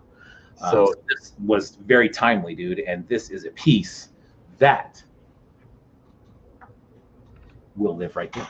Now, you said he shot you right in the heart. Now, here in Canada, we actually call that a testy tickler. So he didn't shoot you in the heart. He gave you a little testy tickler. That's what that was, man. That's what that was. That's what that was. But yeah, dude, that was super cool, man. And that's just one of those things, you know, like I said, it was on the way out, and it was just, it's one of those things where you look back and you're like, dude, that was meant to be. You know, how did that happen, dude? That I was gonna find that, and that he made that, and it was like, here, just find something in there. And I think it found me more than anything else. You know what I mean? Dude, I honestly was thinking about that one day, and I find that so interesting and sweet about the toy world. The amount of times you grab a piece from one of the homies and they throw something in, and you're just kind of laugh to yourself because you're like, you could have no possible idea how much this random extra you put in there really actually means. Even LM9 the other day, it's funny as fuck to me, man. I've got a couple LM9 pieces. They're absolutely gorgeous. The one that probably speaks to me all the time is that stupid fucking Hulk head. And it's because, admittedly, like, I don't know a whole lot of people here in Toronto. I had the lovely opportunity to actually meet up with LM9 and Dre and go to Fan Expo. And when we were leaving, that dude ended up handing me that fucking Hulk head. And it becomes one of those, like, really special pieces to you where you're just kind of like, oh, fuck yeah, these are my brothers. Absolutely. Like, hell yeah, man. So I love that, you know, getting that little fucking piece, dude. Yeah. And it just looks like a little nothing piece to anybody, dude. But that's just it. But where you, I'll always remember where I got that. I'll always remember that it came from Grayskull. I'll always remember that it was just something that he gave me at the end of that whole thing. And it's cool, man. It's very cool. Yeah, dude, absolutely, man. It found the right home. That's exactly what that was, dude. Right on, man. Appreciate that. Next on the list, dude, check this out. Both of these actually. This one was one that I saw right away, and actually told Ernie. I grabbed it. I'm just like, hey, dude. I know it's before the show, but I want this, please. Look at that shit, bro. I mean, come on. Look what the hands do to that thing, dude. Look at that. Now you got the typical ocular paint job right there, dude. But I mean, Yeah, see that purple wash on there is what's fucking really pulling the hands into place, man. That gold bottom anchoring it all. Dude, it's so good. I don't know what it is about this piece, but it's one of those ones that you look at and you're just like, I love that shit, dude. I don't know what that is, but I love that shit. This is probably going to find a home probably next to a Luke Mockenridge piece because they kind of have the same vibe on it. Apparently, you sniped some people. You see? You know the rule. You got to blow them each kisses for each one you sniped it from. You know. I'm sorry. I bought pieces from both you gentlemen, multiples. So there you go. That was my repay. This is another one, dude, that he did that I thought was super, super sick. We talked a little bit about this spray foam that he's been putting on and how it's so cool because you get different variation every time, of course. But peep that out, dude. Like, what the hell? That's obviously like a low gray, right? From or it's an Ewok for sure. But dude, and this is the kind of stuff, dude, that I hope people who didn't know anything about Ocular Rhombus walked in there and saw that and were like, "Holy shit, dude, that is cool." I don't know how he did that, but that's cool. That's all I'm saying, dude. All you need is a picture of that. You don't need any words. You just put that on a 360 or some shit like that, or one like this and one like this and one like this and one like this. Dude, done deal. Picture, handle, Ocular Rhombus. Done deal. That's a good one. Well, now you're just making all my long captions feel stupid. Let's see, man. Okay, so then Zimico. Oh man, these were super cool. Again, fantastic table as usual. Just so much eye candy. You get over there and you can just stand there and probably just stare at the whole thing the whole time the show's open. I chose a couple smaller pieces just because, for multiple reasons, but this one, the light was hitting this dude just right. And I caught a glimpse of that glitter. Ooh, look at that. Yeah. Yep. Look at that, dude. What is that? Crocodile, holy crocodile something. There is a name for this. I'm sure there is because he names all this stuff, but that is so fresh, dude. That kind of orange, copper, whatever that is. Golly, dude. Look at that. Woo. That is so nice. Bam. Little jewels on the eyes there. And then the next one was that one. Now this one, let's see, did he say anything? No. This one is, I think it's called something about shadow covering Earth, because when you shine a light on it from above, the shadow of his face actually covers the Earth, which I thought was super, super cool. So when I do a picture and post that, that's what I'm going to try to capture there. Zama machine is strong and clean. Yeah, dude. Agreed. The color fades on these are freaking awesome. That one is really, really cool, man. Love that one. Zymat. Dude, so there was a couple pieces that I got that I've had a hard time getting. This is one of them, dude. And we actually did a ToyzAlive drop of this one, and I didn't buy one, which was really stupid. But Cool Cat Toys, dude. Grimhorn. Good loud. Look at that. Grant had basically like a basket of these and a bunch of different colorways. I chose this one. for obvious reasons, because it's just badass. But the Grimhorn, dude, and you know what? There were people there talking about Grant's work, you know, as there always is, but just totally blown away by his work. And I think anybody who hasn't seen his work, who sees it for the first time, is typically blown away, as they should be. But dude, that young man deserves everything good, man. Dude, that is so damn good, dude. And he had so many different variations of these. It is hard to choose one, but golly. Homie, that sculpt alone is just absolute fucking madness. That's such a beautiful toy. Yeah, dude. It really is. It's got that, you know, you look at it and you're just like, fuck, that's cool. Oh, you just came in. Well, look at you, Grant. At a kid. Good timing. His sensors were going off. Super cool, man. Grimhorn came packaged up in the you know, the DKE style blister that you can open, which I love, because if you want to display it, or you could even hang it and display it with this. Bam, super nice there. Very cool. The damn Grimhorn, dude. So good. Nicely done, young man.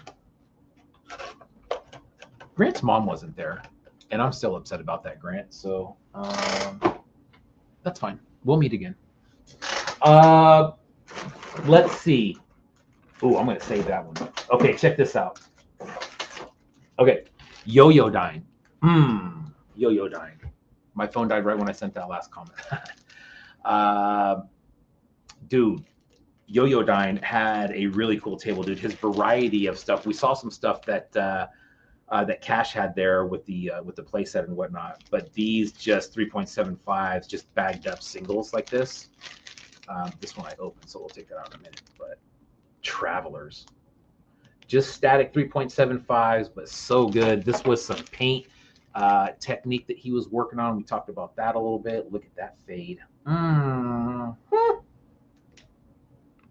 Yeah, nice, dude. 3.75 static right there. That's going to look sharp in the case. Nice one. Travelers, moving through the spaces between space. Bam. Yo-Yo. Simple, dude. You know what I mean? Simple, but works so good. Travelers. Bam. There's that one. And then there's this guy as well. Little Metaluna Mutant action there. It's another good one. The Doom-looking Traveler. Yeah, dude, for sure. That was cool. But, you know, for a 3.75, just bagged up, ready to go, man. These were cheap, too. Nice paint work on that, too. Bam. Yo-Yo Dying. Man, how about this one right here from... We'll do a couple of these from Duke. So I said earlier, I sat down and I was talking to Andrew Geddes, Green Plastic Tunnels, and Stephen Geddes of actually Garden State Kaiju, but he was also the original sculptor on the Walrus Man for the old school original Star Wars figures. So Andrew Geddes, Stephen Geddes. Stephen Geddes also does the sculpting for a lot of the Healy made PVC or the plastic figures that are like the Raider line. That was all sculpted by Green Plastic Tunnel's dad. We talked about that a million times. Anyways, we go over and we're talking, and he was asking me what I bought. I showed him some of these from Dookie, and he was impressed right away. This is the specific one that he was impressed with. How can you not be impressed with that one? The silver highlights again, man. We talked about kind of like a 1950s vibe with the sci-fi silver highlights on that, man, and that is super fresh. Just a simple bag with a header, and then you got the the Ziploc at the bottom there. But dude, that is a super fresh one. Really nice, Duke. Very micronauts. Yes, exactly, dude. Exactly. Yes, I agree. That's a great one. Here's another one from Duke. This one's got just a really nice marble on it. I'm always down for a trooper. This one's got some really nice pink, white, red on it. Red figures, not something I have a lot of. I'll have to mix it up a little bit. That's a great one. This one right here, this watermelon. That's another really good one. Bam, dude, look at that. That's gorgeous, man. Yeah. Dookie, dude, he had a real nice table, man. I got there a little late on Sunday, and he had already sold some Obscuros, which I need to grab some more of those. Here's another one with some silver highlights. Another really smooth one. Look at that. Yeah. The silver man, when we had him on here recently, he was telling us about the process that he was doing to get that silver on there. But dude, it is so clean. Like, look how small some of those details are. And dude, it is flawless as far as like where that paint goes. Nice. Duke, man. Love Duke stuff, man. For a 3.75, man, that's my preferred scale probably.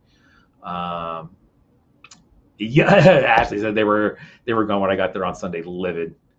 You need to leave some of those girls for me, dude. I'll tell you what, dude. At like $25 a piece, gosh, man, that's one of the most outrageous values I think that's out there right now is the Obscuro. Just because I love how you're trying to make it seem like it's a ridiculous request. Grace calls like, "Hey, man, you gotta leave some more." You laugh, and then you're like, "But in all honesty, guys, for $25, how can I not buy them all?" Look, man, to be fair, I let the last round that I bought, I let those sit in the Etsy shop for a while. And then, there's no reason why those should have sat there that long, but they did. Really fair. So Fair I enough. corrected it real quick, and now we're, I'm just flicking the tip, my dude. Yeah. He said working on them as we type. Bam, there you go. Very nice, dude. General Porpoise coming up next, dude. Woo! This dude's table is so good all of the time. Stuff like this. Now, this is going to do this no justice, of course, because you can't see the UV. But these under the UV is why I bought them, not because of the way they look like this, but he's got a really good display setup where he has UV lights on top, and that's Porpoise's marble at this point, in my opinion. Like I don't know if I've seen anybody else marble that way. That's the port marble, dude. I fucking love that shit. Agreed. It's unique to the point where you know exactly what it is, dude. I'm looking at the case right now, and there's probably a half dozen pieces in that colorway, and they all look like they were poured at the same time.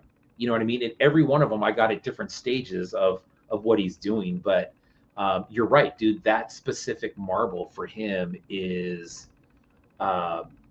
identifiable, man. And I think anytime that you can do that with a style, it's like, dude, you're hitting a nerve there, man. That's really good. Here's another one, dude. I mean, check that out.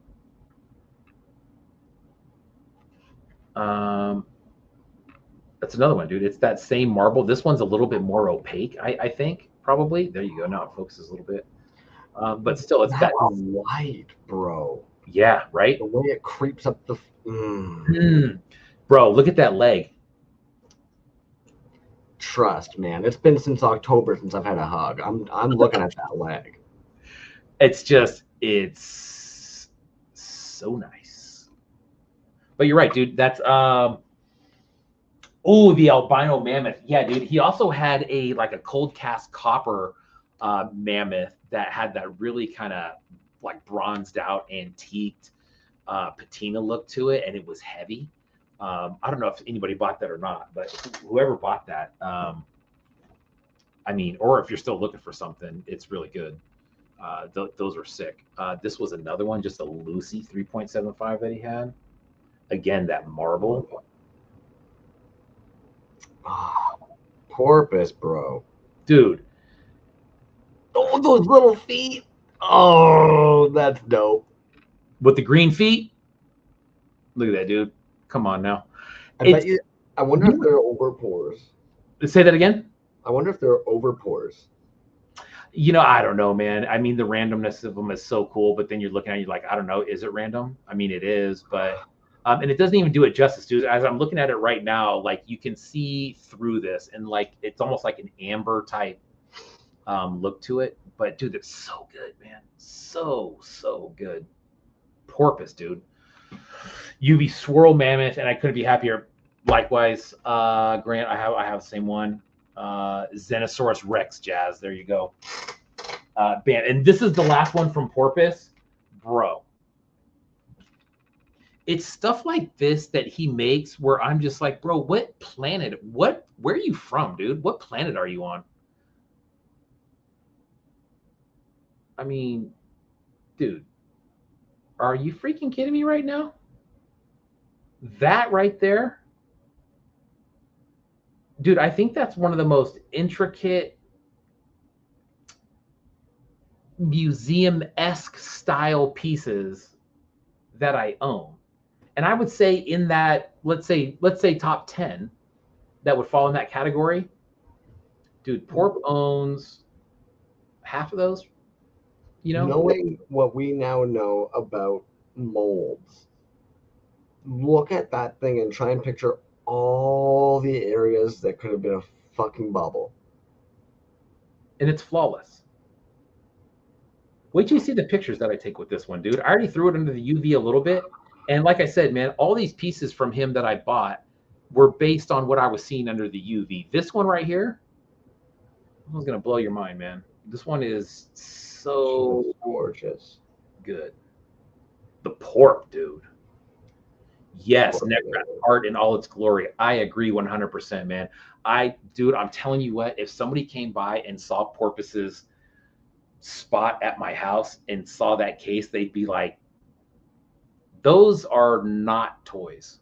Those are not toys. Like, yeah, go ahead and put it in that category because it's an action figure. But when you look at that, bro, come on, man. That's art right there. That's just so good. I'm sorry, dude. That ass. Oh. God damn. Nice. She works out. Pork, man. The dude is something else. All right. Last one. This is make my toys out of hot dogs and paper. Oh, he even went papier-mâché. Not even paper mache. Nice. Nice, dude. You know what? Love you too, Pork, dude. It's always so good to see that dude, man. We went and we had a drink. I had a Coca-Cola, his finest Coca-Cola, please. I had one of those, and the night that I got there, I think was late. And we hung out for a quick minute, dude. It's always good to see Pork. Lots of toy pictures. Yeah, I'm gonna go on a streak for a while of just nothing but AR pieces. There's gonna be some good ones, man. There's gonna be some really fun ones to take pictures of.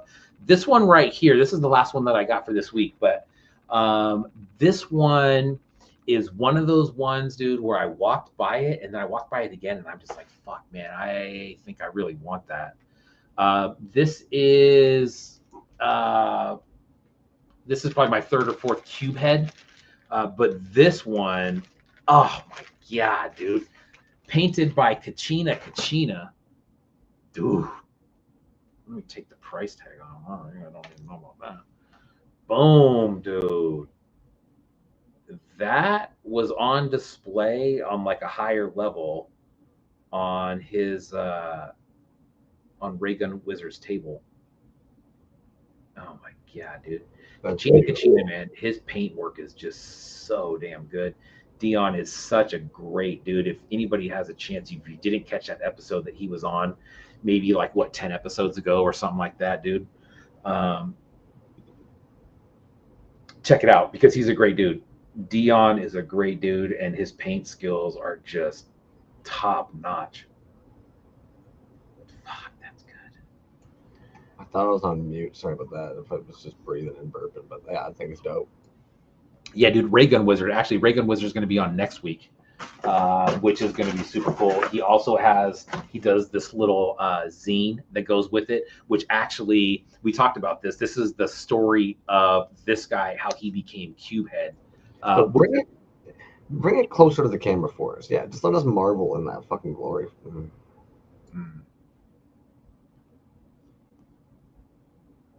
Yeah, dude, it's such an eye catcher too, man. Like right when you're walking up to his table, you're like, oh fuck, what is that? Those fucking hollow purples with the yellow or like, get out of here. So good. Yeah, dude. Yeah, Cash says and a friendly guy. Yeah, dude, straight up. Here's the header for that. Very nice. But Ray Gun Wizard will be on next week, man. That'll be fun to chat with him. He had some really cool stuff. He had some Void Boys there. He had these. And I believe there's still some of these green blanks left. I think the pinks are all gone, but the green blanks, I think, are available in his web shop. I want to say they're 60 or 65, worth every red cent. That's it, man. That's it for this week on the grabs from AR. But next week, man, I'm gonna hit you guys again with some super sick stuff again, which will be very cool to look at. I would have been so scared trying to travel with that much fucking amazing stuff in my bag, dude. Like scratching it or dinging it or like. I'd be lying if I said that everything made it 100% unscathed, because it didn't, but it looks like it did, which is good. Sorry. You know? The tough one for me, dude, is here. I'll give you a good example, and it's not going to matter because I'm not going to display it like this anyways. But you see that the bubble right there, how it got crushed a little bit, right? That's been my biggest problem. I think traveling with pieces, that's been my biggest problem. So I think what I'm going to have to do from now on is probably box that stuff up and send it home before I leave, which I don't mind doing that at all. But it's hard, man. It's hard to travel with stuff that you don't want to ding up just because, especially for fucking 17 hours, bro. You know what I mean? Like, I'm rolling into my house at 4 a.m. as my alarm clock for work is going off the next day. The last thing I'm thinking about is, oh man, I need to be nice and gentle with this bag. You know what I mean? At that point, I'm just like, when the fuck is this nightmare going to end? You know? Anyways, that's that, man. That's the pieces for this week. Again, thanks to everybody that I bought from, man. It's always so surreal seeing that stuff in front of you. Yeah, I've taken all the stuff out of the packaging already. Ashley says, it's hard to not do that, dude. I'm telling you, I want to put this stuff up and put it on display so bad. And the other stuff is sitting on the table, and I'll get to that next week. But, you know, I look forward to getting this stuff up, man. I'm trying to find room for it. Kachina, man. What a rad freaking piece, dude. So good. Well, you know, if you've run out of room, you can always just start giving things to me. I'll take all your unwanted toys. Hey, you got a nice box coming. No, don't even go there. I don't want to fucking make. You're gonna make me feel so uncomfortable. You can't make my joke. Feel uncomfortable. Yeah, buddy. You know what? I think that we should just advertise a show when you get this, and you're gonna open it in front of everybody, like everybody's watching you at Christmas. And you have I'll hire a lookalike for that episode. I'll fucking book a trip to like Jamaica or something while a lookalike sits here and opens it up and pretends to be me. Yeah. There you go. That's perfect. Dude, and you know, some people dig it, man, but isn't that like one of the worst feelings in the world when you're a kid and everybody all of a sudden is doing the fucking happy birthday and there's this fucking cake and then all these kids from school or something have to watch you open up these my God. It's awkward, dude. I'll tell you a quick story, man. When I was 25 when I had Owen, my son. And I was working at this place, great place, smaller kind of mom and pop company. I ended up working there for about 17 years. And so everybody that you know there is like, they're kind of like family, right? That being said, they wanted to throw my wife at the time. They wanted to throw us a baby shower, which they did. We had it over at an employee's house. Brother, they put us in lawn chairs in the middle of like the lawn, and everybody sat around us in a circle, and we were like opening these gifts. Bro, that was one of the most uncomfortable experiences of my entire life. Even though I knew everybody, it's exactly what you just said, dude. It's like, this is really, really weird. Anyways, that was 21 years ago. I'm better now. Barely. We had a great giveaway. Thank you, everybody, for the responses. It was a super easy one, man. Basically, that's that Cali shit. Yeah, I know, bro. You know what? I don't disagree with that. I mean, I know it happens in other places, but yeah, dude, that was, look, great people. Great people. Nice people. That's what I'll say about that. Nice people, and I appreciated all of them. The giveaway question was basically just shout somebody out. Easy. Easy one, dude. 92 likes, 121 comments. So well, half the comments will always be us, right? But yeah, no, it got a lot of love, you know. And anybody who thinks I'm being sarcastic when I left maybe a that's cute, I wasn't. I just think that shit was cute as fuck. That's all. Which was what? What did you say was cute?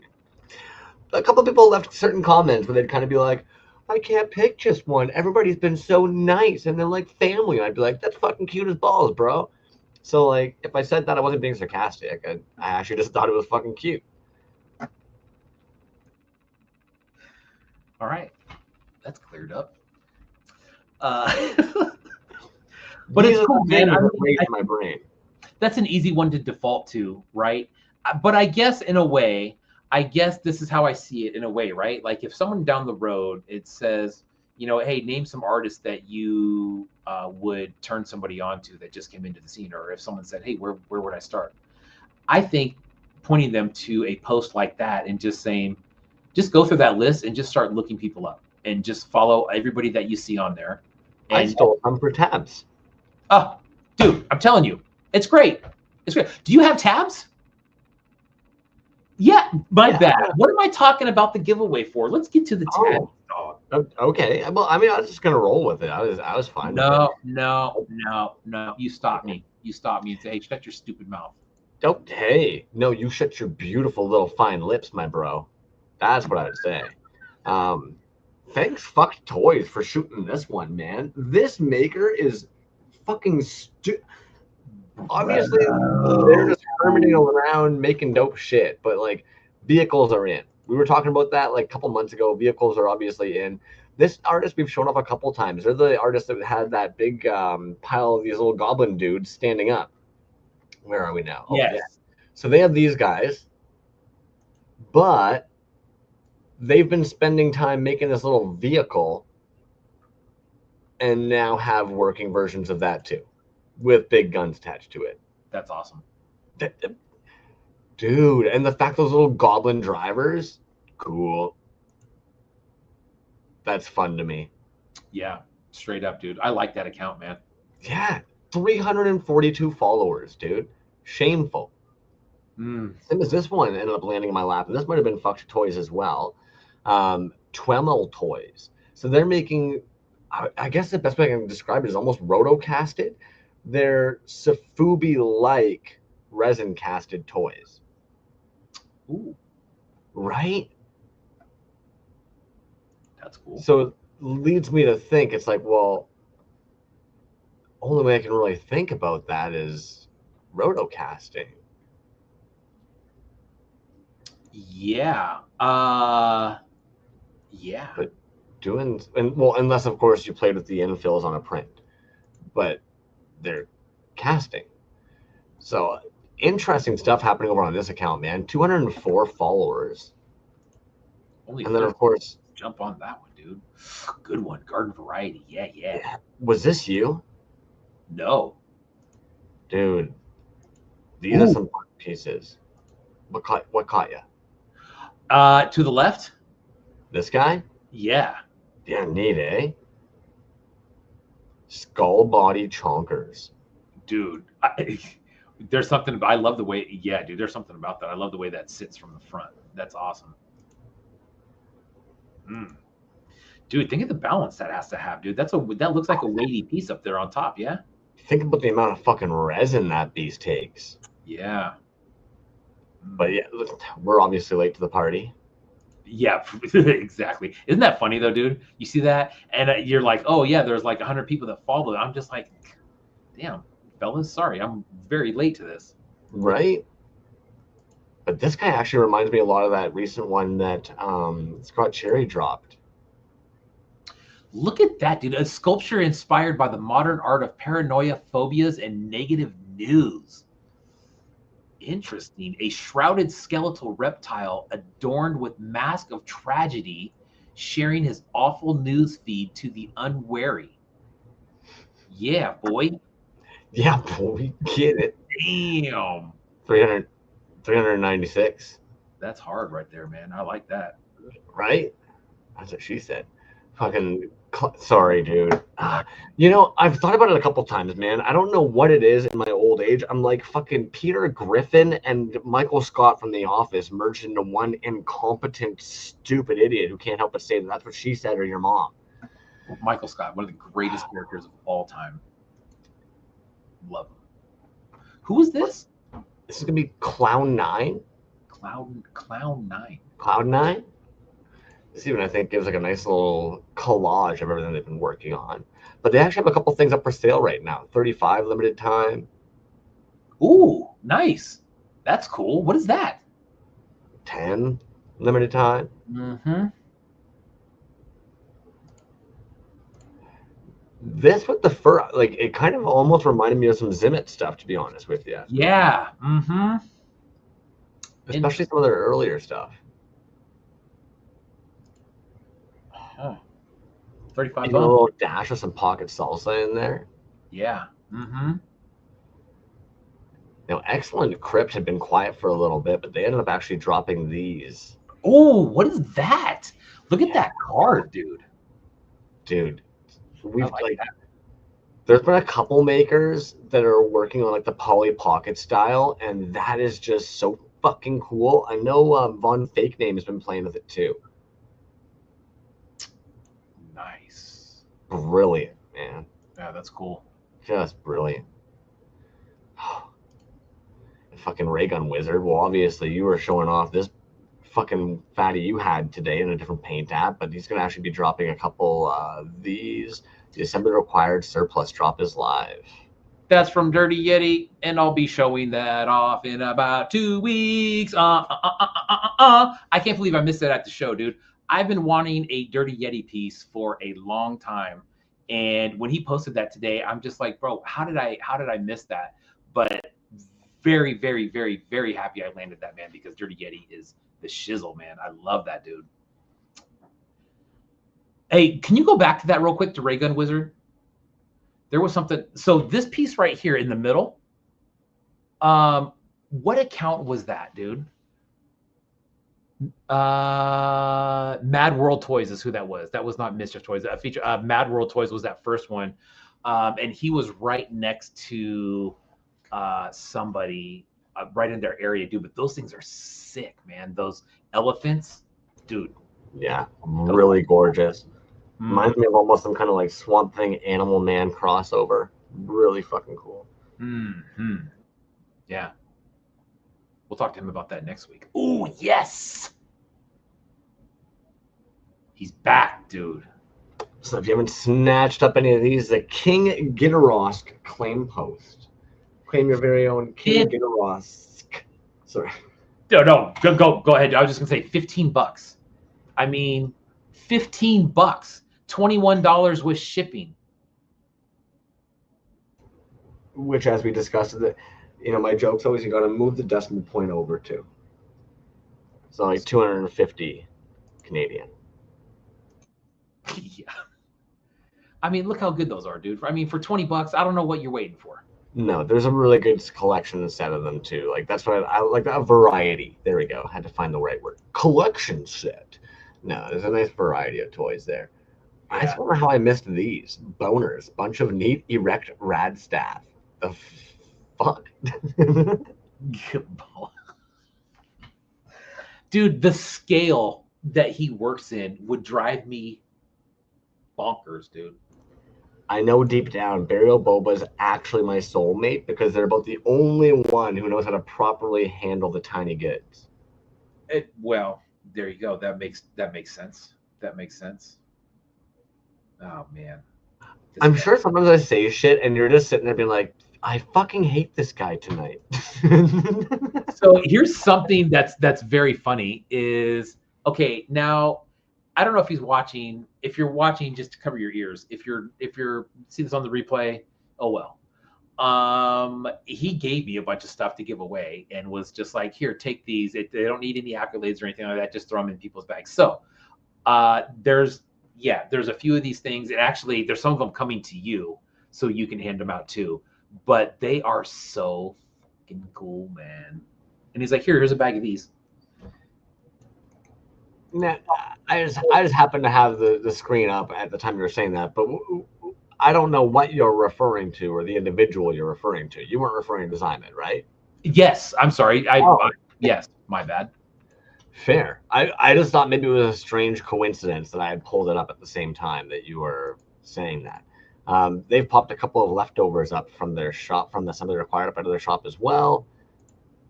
And then, of course, somehow amongst all the chaos that they've been doing, they still have a fucking Friday drop as well.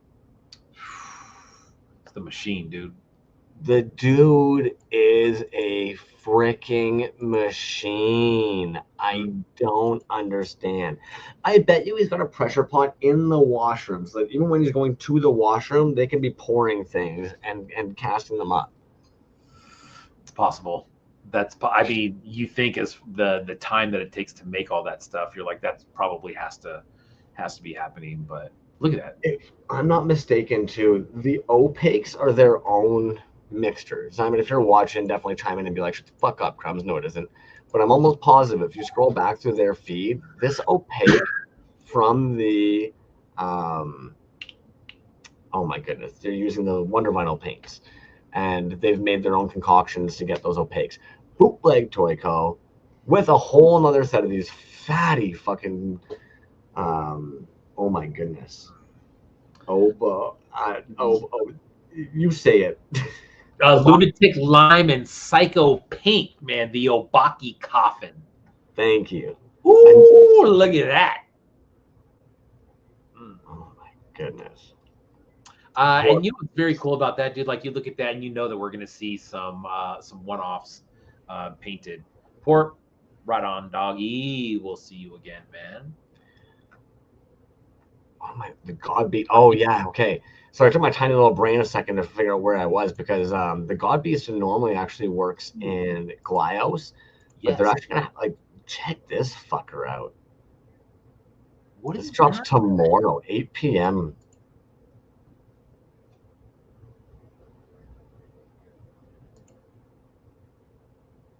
What is that? Is that vinyl? I want to say vinyl, man. Yeah, vinyl. Hashtag production vinyl. Production PVC. Mm-hmm. Interesting. So fucking good. I like that, dude. The white and the Tiffany blue green. The Tiffany blue green. Jesus. What do we got last? Oh, Basement Puke fired a bunch of stuff into the shop. If anybody's ever seen the Basement Puke drops, you know that they're actually very affordable. I think that's the safest way to generally say that. They're well priced normally. Why am I fucking on the pinned shit? 6 hours ago. There we go. So yeah, a whole bunch of vinyl. If you're somebody who wanted to start your vinyl collection, might as well start here, man. Some Derricks for 15. Come on. Abe the Babe for 25. It's like, yeah, definitely a great place to definitely start a little vinyl collection. The Alva combo for fucking 30. Anyways. I don't know why I hit stop share because we're going to hop into the giveaway here in a second too, right? Rokomashu, yes. Rokomashu says it's vinyl. He's talking about the God Beast piece, I believe. It's vinyl and it's Glyos, but it's just big outer spaceman vinyls are also Glyos. I see. I didn't know that. Glyos. See, we need to touch more toys. That's clearly the only real answer to what they're saying over there is, guys, touch more toys. You know what? I have a large vinyl outer spaceman Orbitron, and I've never tried to take it apart, but apparently that's Glyos from what you're saying, eh? Interesting.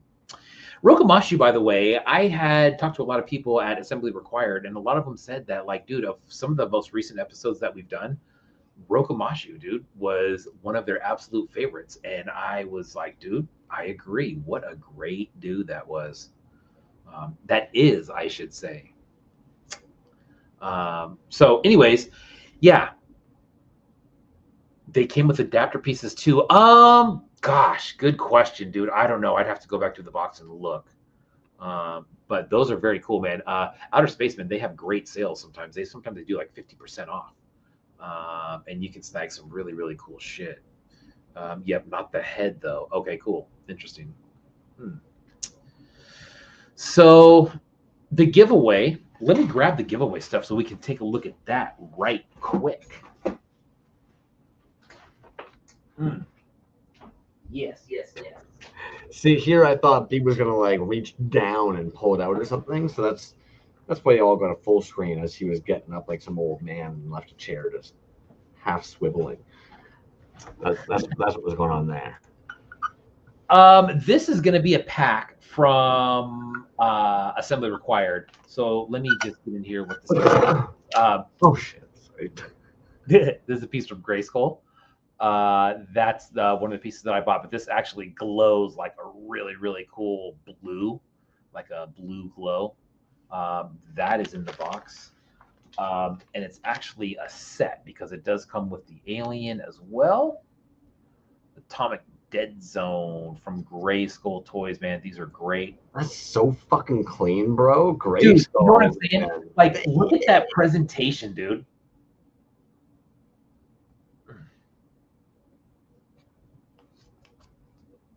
But you're right, dude. It's like just the like that right there, dude. Money. That's a bootleg toy right there, dude. Bam. Love it. There's that. This right here. Remember I told you the whole sack of Zymot Co stuff? Yeah, that's dope, dude. Dude, I'm telling you what, dude. If you guys don't have one of these little worms, there's other ones with like worm faces. This one has a cat face. Different heads. Yeah, they're cool. These are so freaking cool, man. And we'll be giving these out for the next few weeks to winners who get one of these. But if you don't win one of these, yeah, dude. Oh, Caterpillar. Well, he said worms, but we'll go with Caterpillar. Oh, cat. B is for blind. I'm new here. Cat or pillar. Hi, I'm new. Yes. Anyways, if you don't win one, go buy one. I'm sure they're cheap and they're great. Some of the ones that he gave me are just, they're fantastic. I think we can all agree, thank God for those black hollow baggies with the zippers. Yes. That being said, it's also cool to set yourself apart. You know what I mean? And I think you can really do that by the header card, which works great. But you're right, man. That's a very common style of packaging that's being used. Also in the pack, I was handing these out to people. And I put a bunch in your box as well, man. So you can hand some of these out too. These are from 8-Bit Mike. This was if you're bored in a Zoom meeting, you can play with these birds. So I had a big bag of these from 8-Bit Mike that I was just handing out at Assembly Required. So I'm sure a lot of people snagged one of these up. But anyways, there was some extra. I put some in your box. There'll also be some in the giveaway. if somebody does not follow an 8-Bit Mike, go and follow them. They're I would say one of the most unique makers in our scene, doing some of the largest, most interesting pieces. Yeah, agreed, dude. Agreed, man. 8-Bit Mike's stuff is just, it's wild, man. If you don't have an 8-Bit Mike piece, there's a special way to get some of those too, man. You can look in the store if you want, if there's something in there, but there's other ways to get that stuff. Sir Collect a Lot. Miles, what's up, dude? Been a while, my man. And the last thing in the giveaway box this week, Mr. Dan Productions t-shirt. He had a, this is fresh off the floor in assembly required, but Mr. Dan tie-dyed shirt. He had a whole bunch of these, man, and they, I don't know if he has them on his website or not, but they're cheap, dude. $10 on those. So that's what's going to be in the giveaway box this week. Thank you, everybody, for jumping in on that and basically just naming somebody, an artist that you like, or a friend, or someone whose stuff you collect. A lot of people didn't even just name one, so like that was neat to me. A lot of people named people that were of other mediums that might not even actually be toys, so to speak. There was people that named it like multiple accounts, varying from some of like the first pieces they grabbed to people who have just taught them dope ass shit. Yeah, the list was fucking really cool, man. And honestly, I like seeing new accounts. That was probably one of the neatest things to me. I love when you guys introduce us to new accounts. Never be shy to DM us, especially somebody under 1,000. Please, by all means, never be shy to DM us that kind of stuff.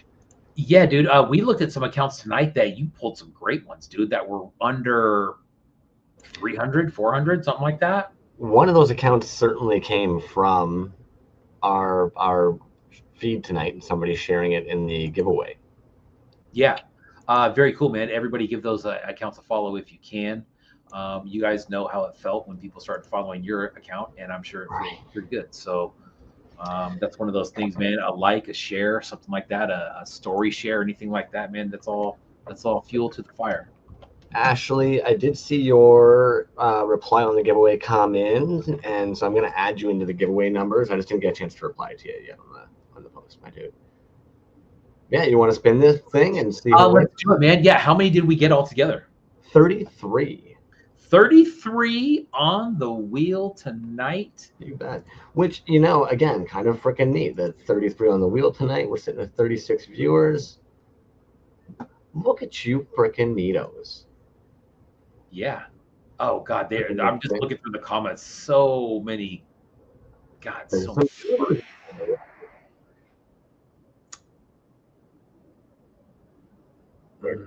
Where we land. Number 14. Well, number 14 tonight is going to be Micah.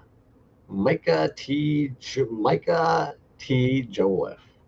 Brilliant demon, Micah. Good. Is that dude? See, you legal name fuckers. I don't remember this shit. Yeah, man. So, Mr. Ordinary, what's up, Ed? So much love for the scene. He says Feral Foundry, Skull Spitter, Babadrock, Bootleg Toy Co., Dre, Dr. Doomtone, Pikmin's Vinyls, and his partner in resin, Abaddon 40. Booyah! Nice answer, Micah. Good shout-outs there, dude. Right, man? Everybody had sick-ass nice fucking answers like that, too. Everybody was just spewing love all over the place. True, man. True. And like I said, that would be a great, if you want to point somebody in the right direction, show them one of those posts where you're just kind of shouting somebody out, man, and you could find, I mean, it's an absolute roll call of talent. At the same time, I feel like such a fucking a-hole, and I was thinking about it when I was replying, dude. The giveaway posts always have the most people tagged, and every damn one of those replies sends them a notification. So they get notified, every person that commented on that, plus all my being like, neat answer, number 3, you know. Well, and you know, one thing that I did too on there, I put, you know, to enter, you had to rerun the post in your stories, which I think is an easy one. I did that for a couple of reasons. One was to just, if you haven't done that before, it's just to show you how easy that is, dude. It's 2 clicks. You click the paper airplane and you hit to your story. That is it, dude. And for whatever reason, like I think stories gain a lot of traction and they really help the follower count for some reason with people that are outside of your network. I don't really know how that works, man. Like on my stories, I don't really see a lot of stuff pop up there from people that I don't know. So how it's popping up on people's feeds that we don't know, I don't know that. I don't really care, but the numbers are what they are. And I think a share is an easy way to, to kind of get that done. So will we do that in the past? I don't know, but that just kind of goes back to what you're saying about the, or do it in the future. Will we do it in the past? Yes, we've done it in the past. Will we do it in the future? Yes, probably so. But anyways, it's just, yeah, I don't know. Share the story, I guess.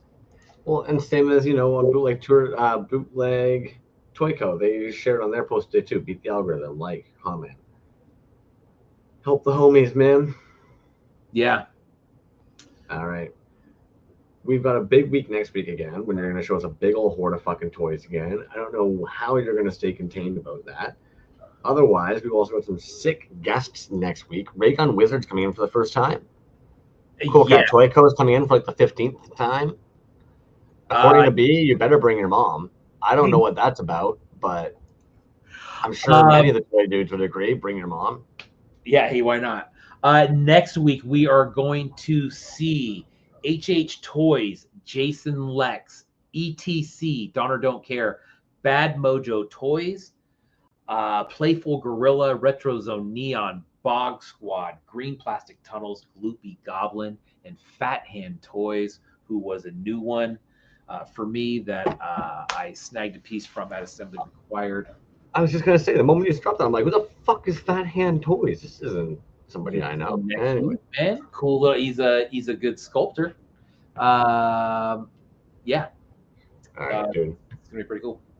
Well, let's let these yahoos get on with their night. We'll get on with our night, and we'll see you here next week.